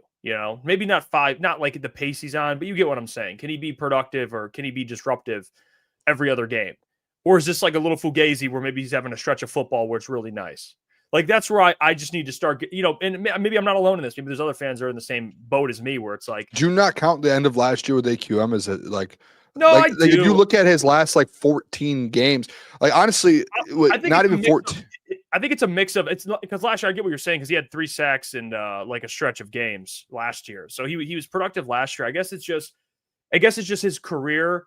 It's surprising to me, and it's good for him. Like he's balling, and I think it's just seeing his whole career and like, oh, this is kind of an anomaly, not in a bad way. It's just like, wow, he's having a career year mixed with the depth they have. Really, like I think besides that, like Tyrus Wheat, I guess had a sack and a half. People like him, but Davenport coming back, I nenever really rely on Davenport. So maybe it's a mix of like depth for me, and a mix of also like being a little pessimistic maybe about El-Quadin Muhammad, which isn't fair to him. But I'm just more like, damn, like. I think to myself, can he do this in the playoffs? And maybe that's not the right way to think, but that's just my way of thinking is like, I would like more depth, but I agree with you. It's not like a problem. I'm not saying that. I don't think it's a problem. No, I do think like the Tyrese Sweet, I'm with you on that. That's one you got to wait for. That was just a 1 game sample size. Yeah, AQM's shown it through the pretty much like every game this year. And last year he showed it in the stretch. So I guess that's fair. So if you look at last year and this year, he played like if you combine the years, it's a 16 game sample size. So it's basically a full season, and he's had 8 sacks in 16 games, which I think that's good. Like that's very good. You're essentially going every other game you're getting a sack for this team. Which if you're that number 2 edge rusher. And you play, let's say, one more game. If you add a 17 game to that, you could argue like he's at 9 or 10, right? Like depending on, and that was him last year, probably not getting that much great of a snap count at the beginning of the season when he first started playing and getting those snaps. So if you take like the sample size from like the second half of last year to this year, he's probably more so like I could look it up real quick. How many games is this year? 7 games for the Lions. So if you look at the last 14 games that he's played for the Detroit Lions, he's had 8 sacks in 14 games. So that's pretty incredible, in my opinion. That's if he plays at that really pace for 17, it's double digits. He's on track to have double digits this year for you. Which is insane. Well, it is. He's helped turn this into a top 5 defensive line when it comes to getting after a quarterback. Oh, and he's been the answer. Yeah. And that's with also Tyleek and DJ Reader, and Roy Lopez has been incredible. Like I think interior, dude, this is where people don't have these conversations enough. The interior, I think, is just as important, if not more, than a guy like AQM. Like that interior is so big. That's such a big piece to all of this. Yeah, you have to have a good interior defensive line. I remember the 49ers had Eric Armstead and DeForest Buckner when they were making Super Bowls. Those 2 guys in the middle they called them the Twin Towers. Those guys were disruptive for the 49ers. You had Aaron Donald for the Rams. You had Jalen Carter, obviously, and Jordan Davis for the Eagles. Like as much as you want to talk about edge rushers, which is important, interior is very important too. It's just the defensive line in general.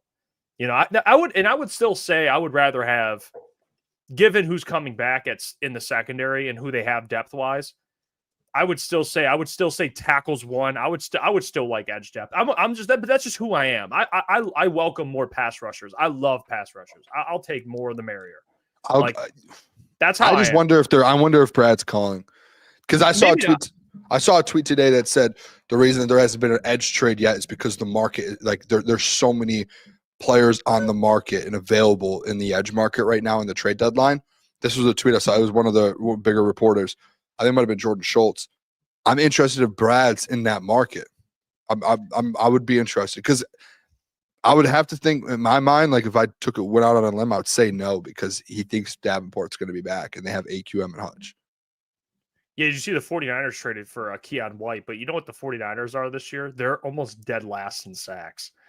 So it's like, okay. It's like, of course they're going to make a trade. You know what I'm saying? Like they're actually, I think they don't even have double-digit sacks. They don't. They have like 9, which is insane. They have 9 sacks. The Lions have 23. So, of course, they needed a pass rusher. Full Slate Farm says Paschal done for the year. I think that was more of a question. I at this point, how I'm treating the Paschal situation for anyone, because I've gotten a lot of questions about this. No one knows anything. I mean, we know a lot of guys in the media. They don't know anything. No one really knows anything because they won't release anything. I think my theory is like HIPAA. I don't know. He's dealing with something that they can't really talk about. I would be shocked if he returns this year based on how they're reporting it. I mean, I haven't heard a little inkling. Nothing. And when I asked, no one, honestly, I haven't heard anyone ask about Josh Paschal in so long. And then I asked the doc, I texted the doc, hey, can you say something? Can you bring that up? Doc brought it up the next day and we got nothing. It was like, yeah, nothing. So I don't know if it's something where everyone's just like, hey, let's not say anything. Like, let this thing blow over. Because I actually thought, if I'm being honest, because I mean, I've never been in the media room. I don't know what happens in there. I thought maybe the Lions told the beat writers, that's off limits, leave it alone. But then when I texted Doc about it, he was like, no, I'll ask. And he asked. I was shocked it really has been a conversation. I feel like that's something every single week that can be asked, just to get an update. Like, where are we at with it? I think they kind of get the memo. It's like, there's probably no update with this thing. I'm guessing too, like my expectations, and I'll say this for Lions fans and people watching, like I would have your expectations low, like Jeff said, like he won't return this year, to where if he does return, it's just more so of like let's go, boys. We got Josh back. That's how I'm looking at it. I mean, Art says, any word on DJ Reed? We talked about it earlier, Art. He is working with trainers right now. He's eligible to come off IR next week. So I would probably look for next week to see more information with that. But he's working with trainers, which is great news. Teddy, our resident Eagles fan, he says, do you guys think the Giants trade Kayvon Thibodeaux? I think they do. And I think a lot of teams are going to be interested. This is where I want no part in Kayvon Thibodeaux. I know there's some Lions fans out there that want Kayvon here. I'm good. Yeah, I'm not on that. I'm straight. I think Kayvon's overrated. I think he's a headache. Based on everything we've seen from him, I don't think he would be someone that Brad Holmes would jump on and want. Personally, I don't. That's just my opinion.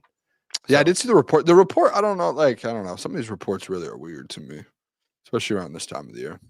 Yeah, you hear a lot of he said, she said. I mean, like the report was like a name to watch out for in the trade market is Kayvon Thibodeaux, but the team hasn't said anything or made any movements about him being available. So it's like, why is he key to watch? It's like the report that the Jags were going to trade Brian Thomas, and then Liam's like, no, we're not. Yeah, it's like, weird, dude. It's like a lot of bullshit. Like, you got to redo the bullshit. I mean, yeah, but like these are people like, I mean, I feel like, Kyle Duggar. Kyle Duggar was getting traded to the Steelers. Yeah. Good trade. So here, let me see if I can find this real quick, just because I want to read this to you. Here it is. Sources. This is Jordan Schultz, which we love. He does follow the boys, and we've messaged with him before.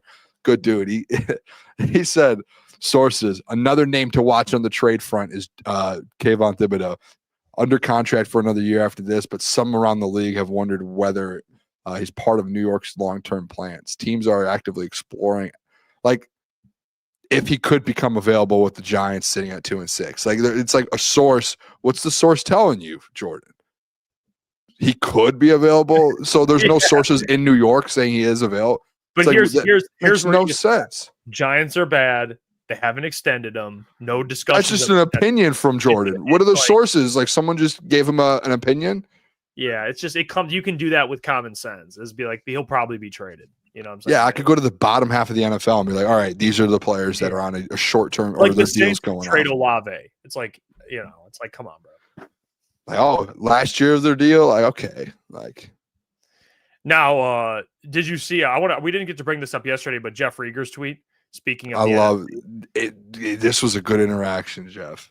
So Jeff Rieger put out on X, he said, ESPN debating who the bigger NFC threat is, Eagles or Packers. No mention of the Lions. Peter Schrager making the point that in 2 weeks we'll see the game of the year, Eagles and Packers. Not to mention we'll also see Eagles and Lions in November.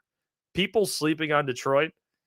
And then Schrager actually responded to that and said, fair. Question was Eagles or Packers. I answered that they'll be playing in 2 weeks. Of course, Lions, Bucks, Seahawks. Come on, bro. Come on, bro. Seahawks and Rams can make the arguments that they're as good, if not better than both. Schrags, Seahawks, bro. I mean, come on, Schrags. Really, man? Like, the Seahawks are like that. Like, he's like, it's like all these other teams, the Seahawks are just like, yeah, I'm happy to be here. I'm just happy to be in this equation right now. It's like, really? Come on, what are we doing? I get it. Record-wise, Rams can make the argument that they're as good, if not better than both. Okay.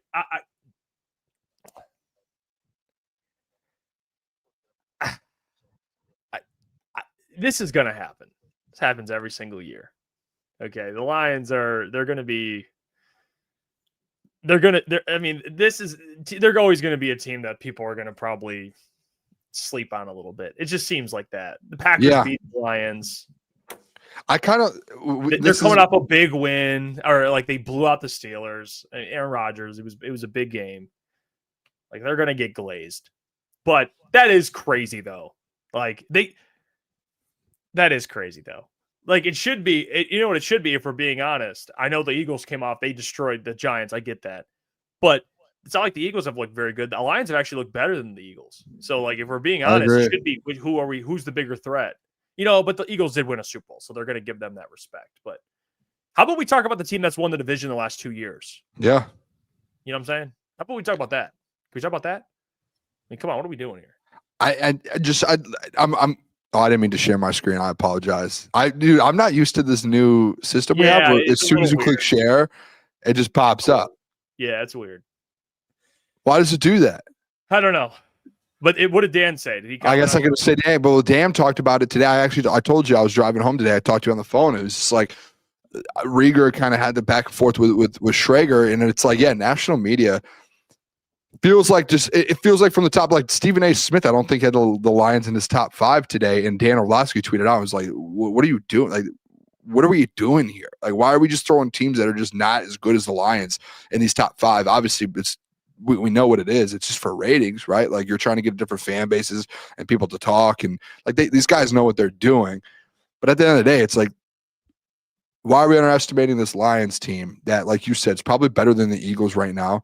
I know they lost to the Packers, but you can argue they're right there, if not better than the Packers. Same with the Rams. Same with the Bucks, who literally they just beat the Bucks, and they're sitting there talking about the Bucks is one of the. You know what I'm saying? It's like it's a weird thing. I kind of like. I don't know. I've always said this, Jeff. Like 2 years ago when they were underdogs and went to the NFC Championship game, I loved the spot because like Dan and this team, they thrive off being underdogs. And last year they weren't underdogs and they lose in the first round or divisional round. And you're like, okay. This year they're underdogs again. And I think this is when Dan thrives the most. Dan actually talked today, and this is the video here of Dan. They asked him, like, do guys understand the perspective of how big the next few weeks are? Like with the Eagles and, you have the Rams coming up. You have divisional opponents.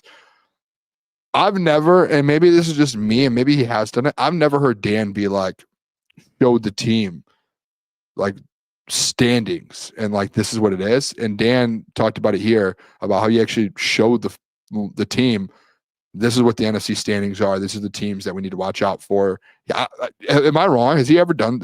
I feel like he's like always like a week to week guy. Yeah, not like he hasn't publicly really discussed things like this. Maybe maybe like with the players, but yeah, I haven't really much talk about this to the media. So I'll play here though for the people.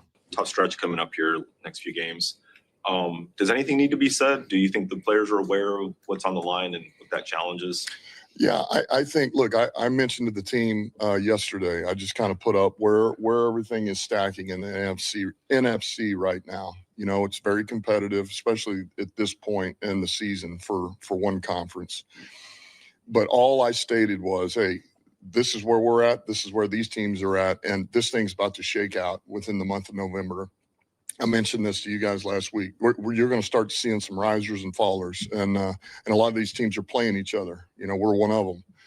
So it really is just handle your business, man. And the bottom line is find a way to win your division. And we got Minnesota coming in here. That's number one. And then you worry about the next one after that. A little bit yesterday, or just kind of preparing for that offense. It doesn't matter who the quarterback is. What about him specifically? I mean, he's thrown, you know. Yeah, I mean, I think the important part of this whole thing is you're going to have answers to all this in the next couple of weeks. I mean, you're going to play. Yeah. You're going to play the Eagles. You're going to play later in the year. They're going to play the Rams. You're going to play the Packers again. So it's a week-to-week league. People are going to discuss whether or not the Lions deserve the top spot or top 5 team, which we have our power rankings we're going to bring out today as well. But it's like, it seems like it's just how it goes when you're a good team. You know, you lose, like the Eagles can lose to the Giants and no one really gives a shit, but the Lions lose to the Packers week 1. It's the biggest deal on planet Earth. I mean, it's like the world's falling. Looking back now, the world's falling. They stink, and the Packers are better. But, you know, for example, the Eagles can also lose to the Broncos. No one really cares. And the Broncos are a good team, but they are. I mean, I do love the fact that Dan. I don't know. I like the fact that Dan wants the guys to be aware. Like, hey, in the next 3 or 4 weeks, the NFC is about to shape up here, because he is right. There's a lot of really good teams right now on both sides, AFC, NFC. It can't be like that forever, right? Like, some teams are going to have to drop because, like you said, everyone plays each other. We play the Eagles, Commanders. At some point here, again, you're going to play the Packers on Thanksgiving next month. In this next month, like you're getting into the Rams. Like, it's all going to play itself out and work out. I like the fact he showed the guys that, so these guys are aware. Like, we got to take care of business. Like, you have to, because if you don't, you're playing on the road, and they're not bad on the road, but you don't want to be on the road the whole time. You want to be at Ford Field. Yeah, no, I will say I am excited for the Vikings game, the Eagles game. I can't wait for the Eagles game, man.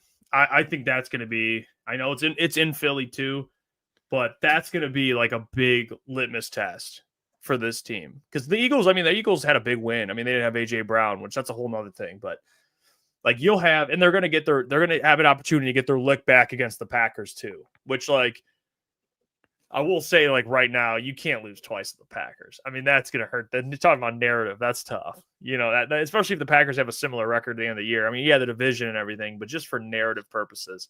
Does that make it better for the playoffs? It's like, well, you can't beat them 3 times in a row. That's going to be tough, though. Like, if they sweep the Lions, you got to just put your hand up and be like, they were better. You know, they're better. I don't know what to tell you. I mean, that's tough. They can't lose that game. That's the Eagles game. It's like, okay, you want them to win that game. That's a big game. What happens what if you lose to the Packers twice but still win the division? I think people would still fight. I mean, because it'd probably be like a 2-win difference then. Like, because the Packers are just up 1 or 1. Hmm? I mean, I think people would still bring it up. It's like, they better not face them in the playoffs then. I mean, people like, oh, the Packers are going to beat the Lions. It's still Yeah, I'm gonna be honest too. I saw a playoff predictor. You know, like how they put them out, even though it's week 8, 9. I saw one like on Monday Night Football or something. The NFC is good, dude. Like, it's so good. Our first round matchup at the time was like, it's like going on the road to the Seattle Seahawks, and I was just like, oh my gosh, like I think they would win, and I still think the Lions could go win a Super Bowl. But it's just thinking it's like first round matchup, the Seahawks. Oh, then you got to play the Rams. Oh, then you got to play like the Packers.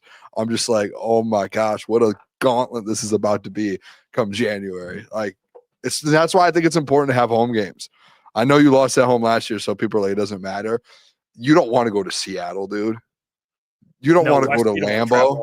Out west, yeah. Yeah, but like you don't like in the winter. You don't want to be playing in Lambeau in the NFC Championship game in the winter. I know, like as much as people are like, "Well, Jared's not bad in the winter." I just like in general, your team playing in the winter outdoors, like you just don't want that. You don't. Let's just be honest. You would prefer not. Like you will, but you would prefer not to. Who are some teams in the NFC maybe you think people aren't talking about enough, or maybe teams that are getting slept on, or NFL, NFC. Yeah, I mean, more. I would mention NFC because it's relevant to the Lions, but you can do in general too. It's a great question. I think the Seahawks is one in the NFC. I need to see sneaky team like the Seahawks. The Seahawks defense is really good. That defense could win a Super Bowl, and then that's not me like being. And their offense with JSN, they have 2 good running backs, good O-line. I like the Seahawks as a good sleeper in the NFC. AFC, a sleeper team, honestly. This is going to sound crazy. I could say the Colts, but they're 7-1, so they're not really a sleeper anymore, right? Colts aren't a sleeper team anymore. There's no way. Yeah, I guess the record-wise, I still think the Colts are probably like a one-and-done team, if I'm being honest. I don't know, dude. They're good. That defense is incredible. That defense is good. I would say this. I think the Patriots are a team to like a good one. Genuinely watch out for to make a run in the playoffs. I think the Patriots could legit make a run to like the AFC Championship game. Yeah, I mean they're winning that division right now, and they have the head-to-head against the Bills. Yeah, so, I think the Bills still win the division, but I just think like no one wants to see them in the wild card. And then if you're in the divisional, you're like, I don't want to see the Patriots. Yeah, I think in the AFC, a lot of teams are kind of up and down. I think another team to kind of watch out for is what if the Chargers continue to get healthy. The Chargers are really good. Justin Herbert's a stud with what he's doing right now with that Chargers team. So I would say the Chargers another team to kind of look out for if they get healthier. You know, they're well coached. Justin Herbert's really good. They have weapons. Like they have that tight end they drafted that's really good. So the Chargers in the AFC, the Patriots are another one. And the NFC, it's tough because besides like the teams that you typically talk about, which are like the Packers, if you want to bring them up, Lions, Eagles, Bucks, I would throw the Rams in there. It's really the only team that is of any threat besides them is really the Seahawks, because the 49ers to me could be, I don't know if you look at, I mean, they have so many problems with injuries that I don't think they're going to accomplish much. And then you look at like the teams that could contend for that last playoff spot, like the Bears, okay, they're not going to do anything. The Panthers, same thing. Cowboys, no. So the NFC is like the top 6 teams in the NFC are, the only team that's really a sleeper is the Seahawks. I mean, the rest of the teams are just good. Yeah. Like Bucks, Eagles, Packers, Lions, Rams, none of them are sleepers. They're just good teams. So it's going to be tough, to your point, like to come out of this conference, man. It's going to be a battle. I really do believe that. Yeah, I think the Lions Broncos another one in the AFC. Broncos are a good one. I mean, but they're a good team. I mean, I truly do believe, if I'm being honest too, if the Lions win their division and they're fully healthy, I think they're the best team in the NFC, and I think there's a little bit of a gap when healthy. I do. But I do think like that gap and those teams underneath them, I think there's a lot more than there has been in the past. When you got to take those teams serious still, right? Like you do have to make sure you're not, it's not a dog walk. I mean, Nick P just said the Ravens. You see Lamar Jackson, what he said today? He said they took out all the ping pong tables and all the like fun stuff in the locker room. He had the guys take it all out, like the equipment people or the people that work for the Ravens. He's like, it's time to lock in. So they can't even play ping pong out there. It's all over. It's time to lock in. How would you feel if you were a player? You're like, dude, that's just like my only fun. It's like, I mean, is that going to be the difference? No, probably not. But I get the intention of it. I mean, it's kind of maybe you could say, you can argue it's a little corny, but it's a little corny. I mean, it's like, oh, no ping pong, time to lock in. It's like, okay, the ping pong table, what the fuck is that going to do? I mean, it's not like it's instead of watching film, you're going to play ping pong. But Yeah, the Ravens are another team. They could rattle off some games and get that playoff race. So you never know with that. I also have a buddy over here. Buddy just said, let me see what he said. He said the Bears' schedule is going to get harder in the next few weeks. Like, yeah, the teams that are contending for that playoff spot, like the Bears, Panthers, I mean, like I would mention, those teams aren't a threat to anyone, man. No. Like, they're not. Michigan owns Ohio State. Peter Schrager predicted Lions missed the playoffs. # never forget. I mean, there's plenty of those hot takes. There's plenty of those hot takes. And they've all aged so poorly. I mean, so it's not just Schrager. He's in there, but it's not just him. Let's get to our top 10 Tuesday. How about this? By the way, can I say something with my top 10? Yeah. I'm going to make a change to mine in time. I want to switch. I want to make one change. I know we already have graphics and everything. I would like to make a change to mine. You can do that live change. That's fine. Yeah. Before we get to that, though, you got to hear about our friends from Manta and their. By the way, I've used these goggles. It's the sleeping wear goggles. Yeah, I put them on. I did ask for a pair, so hopefully maybe I can get a pair. That'd be sick. But let's hear from our sponsors. We'll get to top 10 Tuesday.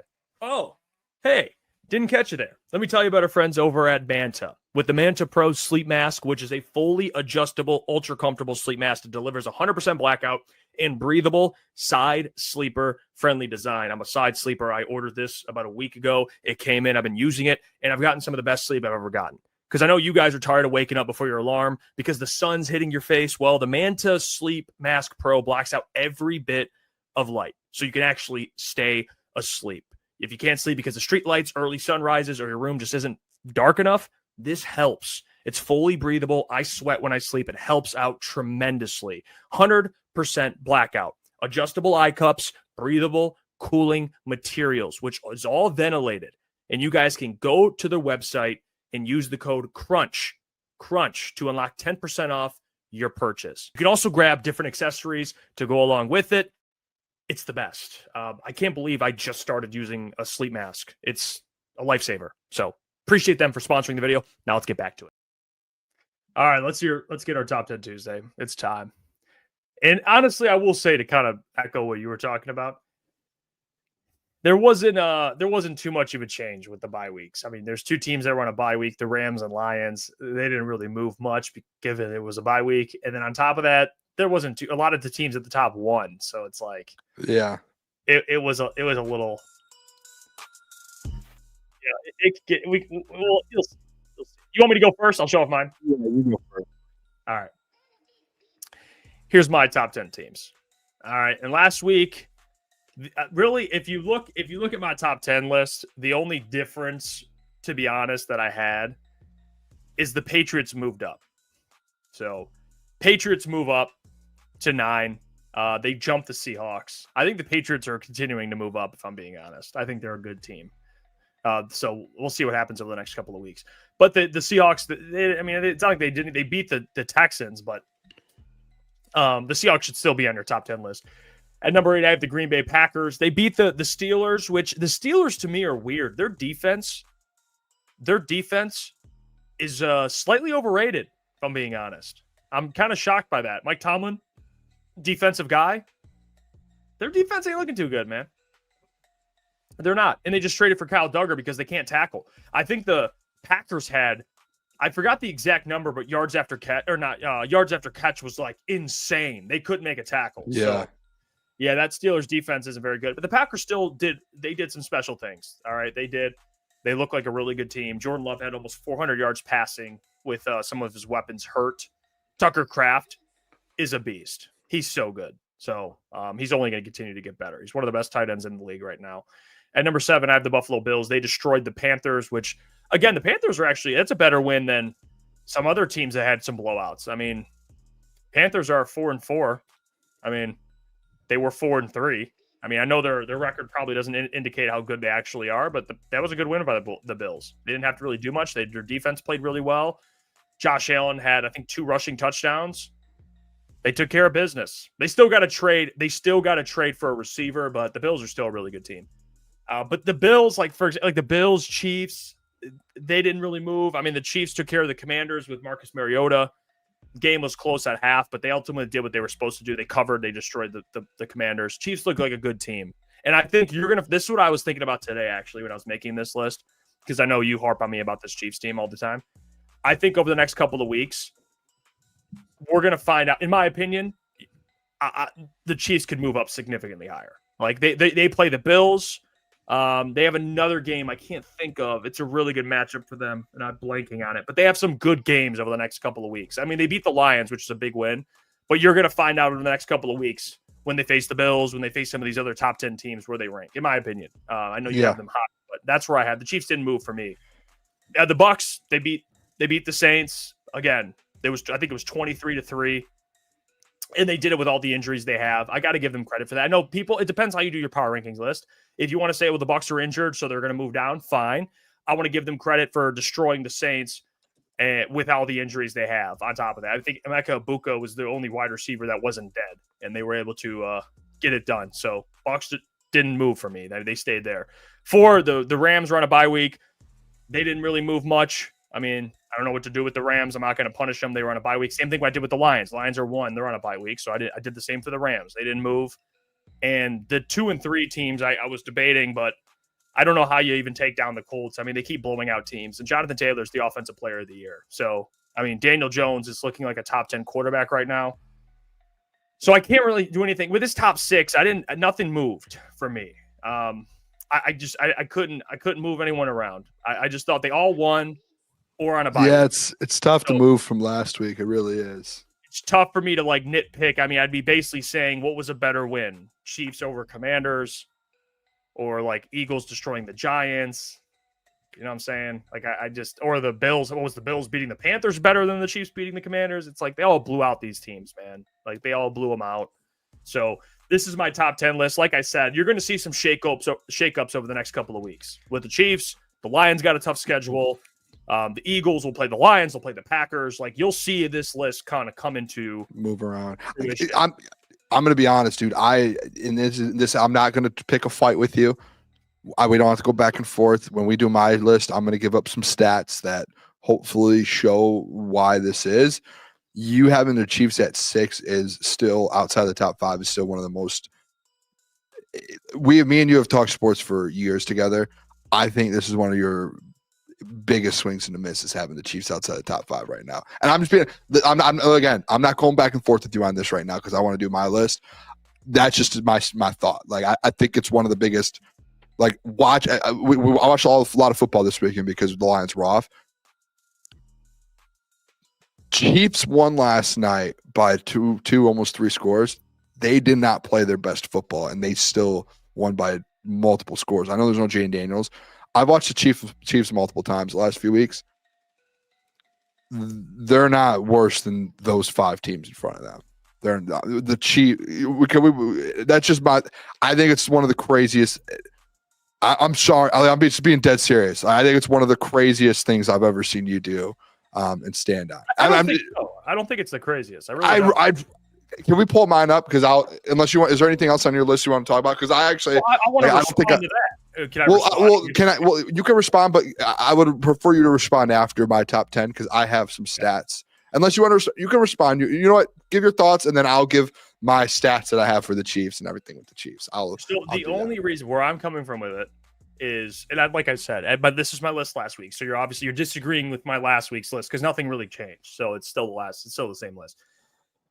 The only thing I'll say about the Chiefs is not that I don't think they're a good team. I'm looking at their schedule, and the only win they have that's impressive is the Lions. It's the only good win. Yeah, but that's your number 1 team, and they just got all the replacements back the last 3 or 4 weeks, which was part of they got Rashee Rice back. The Packers have a win. They got Kareem Hunt's healthy. Guys are healthy now. They're. You could say that with the Packers for sure, but with the over the Lions, they have that in common. Yeah, but with the Chiefs, we could just we go to my list. I get what you're saying. If that's your thought process, fine. They've won 5 of their last 6 though, and with that, one of those wins being a team that's number 1 on your power rankings, which is a big win. Big win. Yeah, but massive win, and they beat them without Rashee Rice. It's like that same thing with the Packers. They beat the Lions. So, all right. So this is my list. I'm gonna make a change at some point here. So before people really attack me, me and you have a very similar list. I think actually. No. I think if you moved, they're the same teams, but they're moved around. if you moved the Chiefs to 6 on here, I think, and you would move everyone up, I think me and you would have pretty similar. We both have the Seahawks at 10. I think the Seahawks I have the team Rams higher than you do. Okay, yeah, I think the Rams one's just. Honestly, I think the Rams one with no Puka. I think that's just whatever you do. Like if you think that they're good without Puka, I think when Puka comes back, they're a solidified top 5 team. I just think without Puka, it's probably around 7, which is fine. That's so good.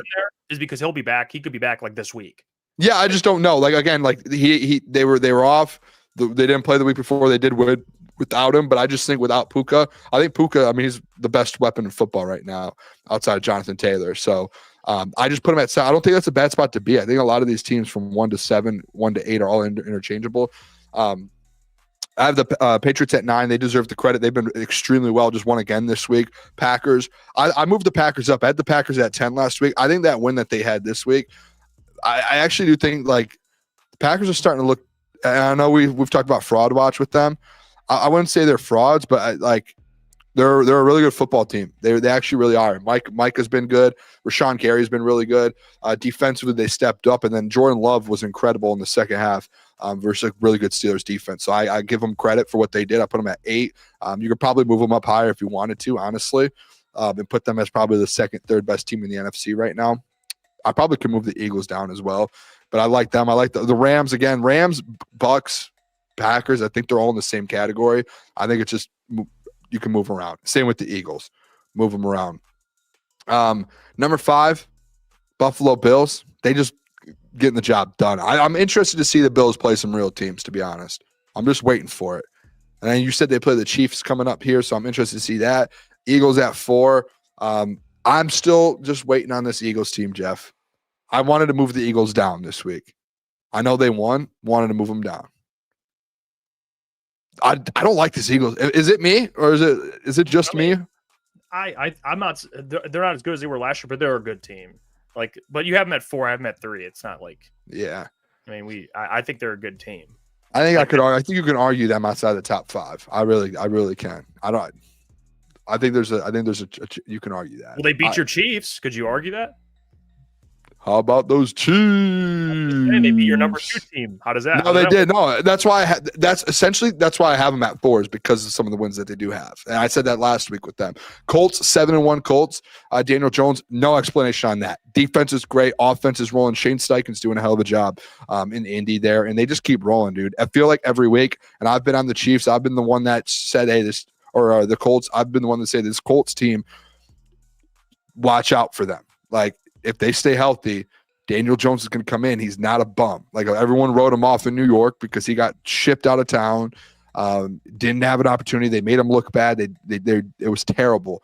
Daniel Jones, he's mobile. He can throw, and he can run an offense, and he's very smart, and he knows what he's doing. And with Jonathan Taylor, that O-line, some of those weapons, and that defense, it is a perfect fit.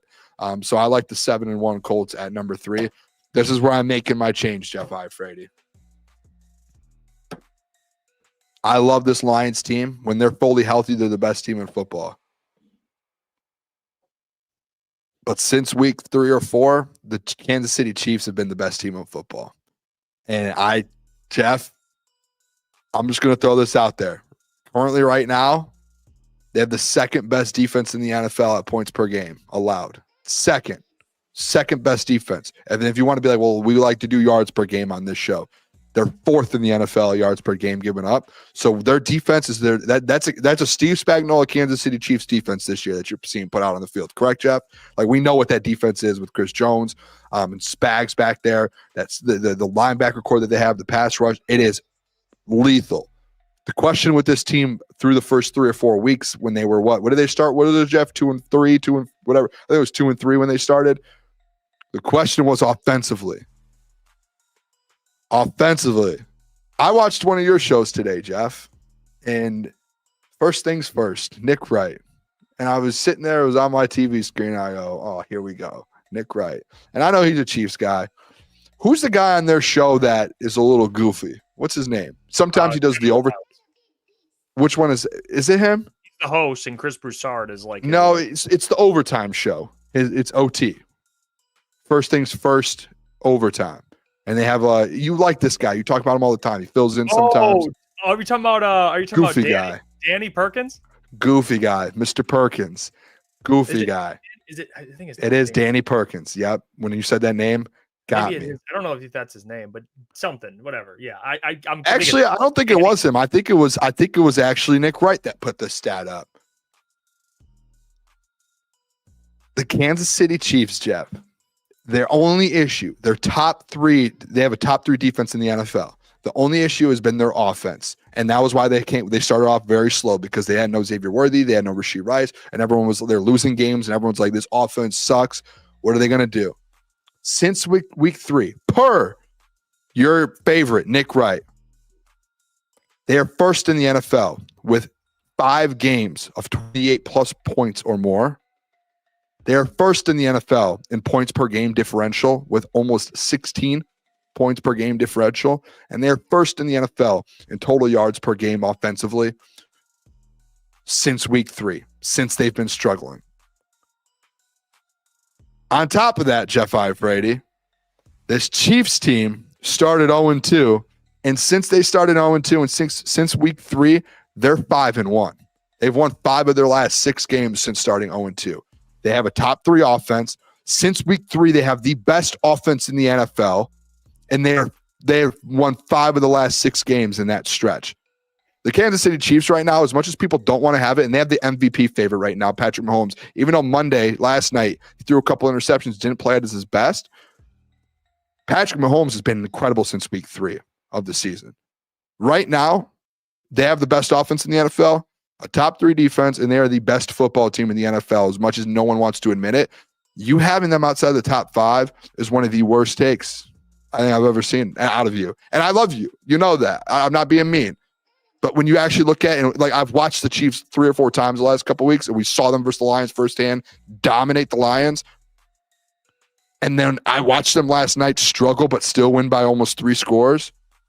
And then you look at the stats to back it up with one of the best offenses, if not the best, and it was one of the best defenses in the NFL.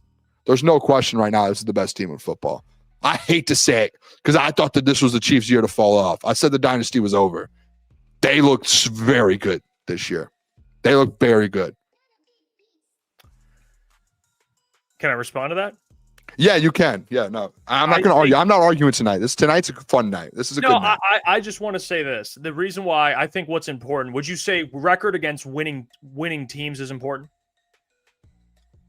What's your record against teams with a winning record? Is that important? Yeah, I think I do, but I think there's especially when you're only not even halfway through a season, I think there's context to it because I do generally I'm with you, but again, I think there's context in situations. Like I know you're going to bring up the Chargers week 1, and you're going to bring up I didn't say the Eagles week 2. But those are the 2 teams essentially the 2 teams those are the 2 main teams of over 500 that they've played, and they lost to both of them. But they were without every single one of their weapons. They had no Rashee Rice and no Xavier Worthy. And you see this offense now, that was their only struggle was offense.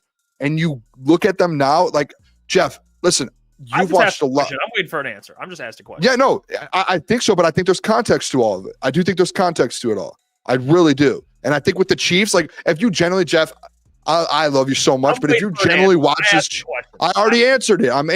Okay. I already answered it. You're just now you're trying to because let me explain why I asked you. Yeah, I already answered it. I said yes, but with context. There's context to it. Okay, that's fair. With context, just like any other take that or things that we talk about. Yeah, I just think they're 1-3 against teams with winning records. Their wins are against the Commanders with no Jane Daniels, the Raiders, Ravens without Lamar, Giants with Russell Wilson, and then the Lions. So the Lions is a big win. But my point being is the other 4 wins they have, of course, they're going to have a high point differential. Of course, they're going to have a great defense. Of course, they're going to have a high-scoring offense. They're beating up on Marcus Mariota, Geno Smith, Cooper Rush for half the game, and Russell Wilson. But Jeff, this is where I think consistent. Fair? No, it's fair, but this is where consistency needs to come into play because the Lions had that same schedule, and I said, hey, they're the number 2 defense in the NFL in points per game. They're the number 1 offense in the NFL since week 3. You would have the Lions at number 3, number 2, and it would be because we covered Detroit. Yeah, but I'm saying if they had the exact same, if the Lions had that exact same schedule and their season just played out the same exact way that the Chiefs have, and they were top 3 defense and the number 1 offense, you would be like the Lions are a top 3 team in football. I know for a fact you would. But here's the thing. And you wouldn't be like, you would be like, yeah, they played against these teams, but they took care. Like you say it all the time. You can't hurt a team for who they play because you would hurt them if they lost. Like you use that all the time as an argument. I think it's important, but we're not discussing if it's good. It's good they won the game. So like, what were they supposed to do? Win by 40 instead of 30? The number 1 team in football. I think this has to come. They are, but you have them at 6. Like Jeff, the facts that I brought out, there's no way that this Kansas City Chiefs team, a team that's beating teams 31-0. What else was it? 37-20, 22-9, 28-7. Like they're dominating in their wins, and they beat the Lions, your number 1 team, 30-17 by 2 touchdowns. Like they're dominating in the Packers, though. Okay, but they're dominating in games where you're like saying they're playing bad teams and they're beating them by 3+ scores. Like they are taking care of business. You're not using that. Like you're hurting them. It's the Lions. I know the Lions lost to them, but the head-to-head thing, I don't know. I'm not using I'm not even using the head. I didn't even mention that once in the argument. The Eagles beat not the Chiefs. Once. I don't even look at that. But again, I didn't use that argument once, the head-to-head. I don't care about that. It has nothing to do with it. It's when they play teams that are bad, and like you brought up, Marcus Mariota, Russell Wilson, they beat them by 20+. Like they take care of business and they dominate. And like, again, take the sample size of the first 2 weeks away with the Chargers and the Eagles. And I know it's like, well, you can't take. I know. Again, context. They were without their top 2 weapons, and their offense looked terrible. As soon as that offense got full force, they have dominated. That offense has dominated since they've gotten full force, and Rashee Rice has been best. They lost to the Jags. I know before Rashee Rice, but they were helped. That's where my point is. They've looked good since Rashee's came back. Listen, I'm with you, but they've won 5 of their last 6. In the games that you brought up, they won by 20+. Yeah, like I don't know what else you want them to do. They want them to win by 40. No. Having them at 6 is blasphemy. What I want them to do is for the next stretch of games. That's like I said earlier. I'm not saying I'm not going to just keep. It's not about just disrespecting the Chiefs and just not acknowledging it. I just want to see them against better teams.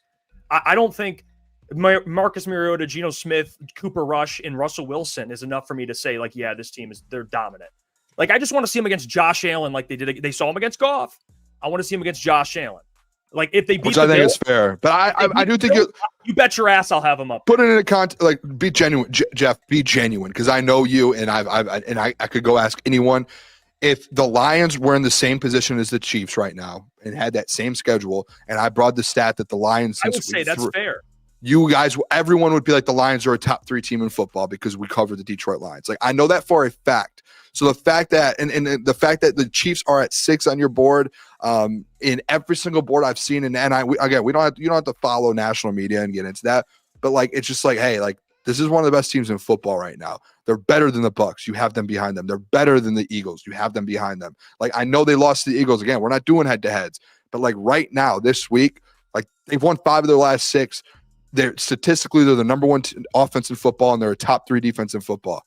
I don't see you look at that no matter who you play. Me and you talk about that all the time. Like it's the NFL. You still have to take care of business. They've put in a track record together since week 3, and I'm with you. They need to do that versus the Bills and moving forward. It's insane though to have them outside the top 5. They're a top 3 team in football, bottom like minimum. But the same number 1, maybe not. Maybe the Lions are above them and the Colts. But right now, it's like I'm a Bills guy. I think the Chiefs right now are better than the Buffalo Bills, and I know that. But the reason. Where'd you have the Bills? I had like 7. Oh yeah, well I have the Rams higher than you do, and the argument you made about taking care of teams. Well, I watched a Rams team take care of the same team that beat the Chiefs without Puka. The Rams, out the Jags again. That's why. Which is, I think, it's a fair argument. But listen, the Rams don't have the number 1 offense in the NFL since week 3, and they don't have a top 5 or top 3 defense since week 3. Well, or in the season, the Chiefs do. But listen, I'm not saying the Chiefs are a bad team. I just want to see more. That's 6 is crazy. I think the teams like the Bucs were heavily injured. I got to give them credit. They took care of a bad team. They did the same thing. They took care of but like. See, if we're gonna start being like they take care of these teams, like the Bucks just lost to the Lions, Chiefs just beat the Lions. If we're talking about, well, I'm gonna put them up there, but they have injuries, so I'm gonna give them the benefit of the doubt. It's like, okay, why aren't you giving you didn't give the Chiefs a benefit of the doubt when they were without Rashee Rice and Xavier Worthy. So then all of a sudden now they're actually have them back and they're actually one of the best teams in football, and you won't. It's weird. I didn't give them credit before they beat the Chiefs or when they beat the Lions. That's what I'm saying. But like now they've won 5 of the last 6, and they're one of the best teams in football. You won't give them that. And the only reason, and we just look at it differently. I think Geno Smith and Marcus Mariota, like I got to see him against Josh Allen. Again, I got to see him against better teams. That's all. Like if they beat the Bills, I promise you right now, if they beat the Bills, that's a big win. I'm not going to come on here and be like, I got to see more. I'll give them credit. They'll be up there. They'll be a top team, a top 5 team, whatever, top 3, whatever I decide to rank them, given what happens. But just not there yet. You're there. You have them as the number 1 team, which I think is I wouldn't agree. They're with the best team in football right now. That's fine. They're That's scary. fine. I wouldn't go that far. But I just need to see a little more out of this Chiefs team. I do. And if you think they're the best team in the league, that's fine. I just don't punish teams for not playing either. Like the Lions didn't play. So it's like, yeah, I know, but it's still like if I watch a team and I'm like, hey, that's the most dominant team in football right now, like offensively and defensively, both sides of the ball, I'm gonna put them. I'm gonna give them credit where credit's due. And that first half wasn't dominant. First half, I think it was 7-7 against the Commanders. Yeah, I know, but again, that's what I'm saying. Like they played literally probably like a C+ game, and they won by almost 3 scores. Like for a team to do that is incredible. And again, like I could keep bringing these stats up. Like they're the number 2 defense in the NFL right now, and since week 3, they're the number 1 offense. I don't care who you play. Like that to have both sides of the ball there and do that on both sides of the ball. Like not a lot of teams can do that. And an Andy Reid team is one of them. They play. And what ETN said, like I hope they fall. I think he's talking about the Chiefs. Like I hope they fall. Listen, I had them not being as good. I didn't have them win their division this year. Yeah, no, I had them winning the division this year. That's why they look so good. I had them winning their division, and like they play the Bills, the Broncos, and the Colts. The next 3 games, you'll find out everything you need to know. Bills, Broncos, Colts. Those are 3 good games. I think if they go 2-1 there, you're sitting there and they dominate, and you're sitting there going, oh my gosh, like this Chiefs. Like right now, they're back, man. Yeah, they do. Yeah, they were in a weak AFC. I'm not denying that. Can I ask our group chat if the Chiefs are top 5? Just get a feel for this. Well, we already kind of know. Like Klotz is high on the Chiefs. He's gonna. Well, I'm gonna say in our big group chat. I'm interested to see like as a whole where people stand on the Chiefs. Is that okay? I don't care. I don't care what they say. Yeah, they can say. Everyone in that group chat can say yes, and it will not faze me. I genuinely, because you have them at 6. I'm genuinely like wondering if maybe I'm crazy because I put them at number 1. Well, you should have asked, are they the number 1 team in the NFL? Well, I'm gonna see what people say, and then I'll. I want to ask top. You said first. You want to bring my. No. I'm interested to see if people think they're top 5. That's all. Yeah, I don't want to. And then I'll see it. Down the line in a minute here once people respond.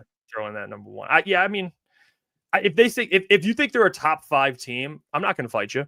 I have them at 6, so it's like okay, like I'm not going to fight you. 1 and 6 is different. We're going to argue.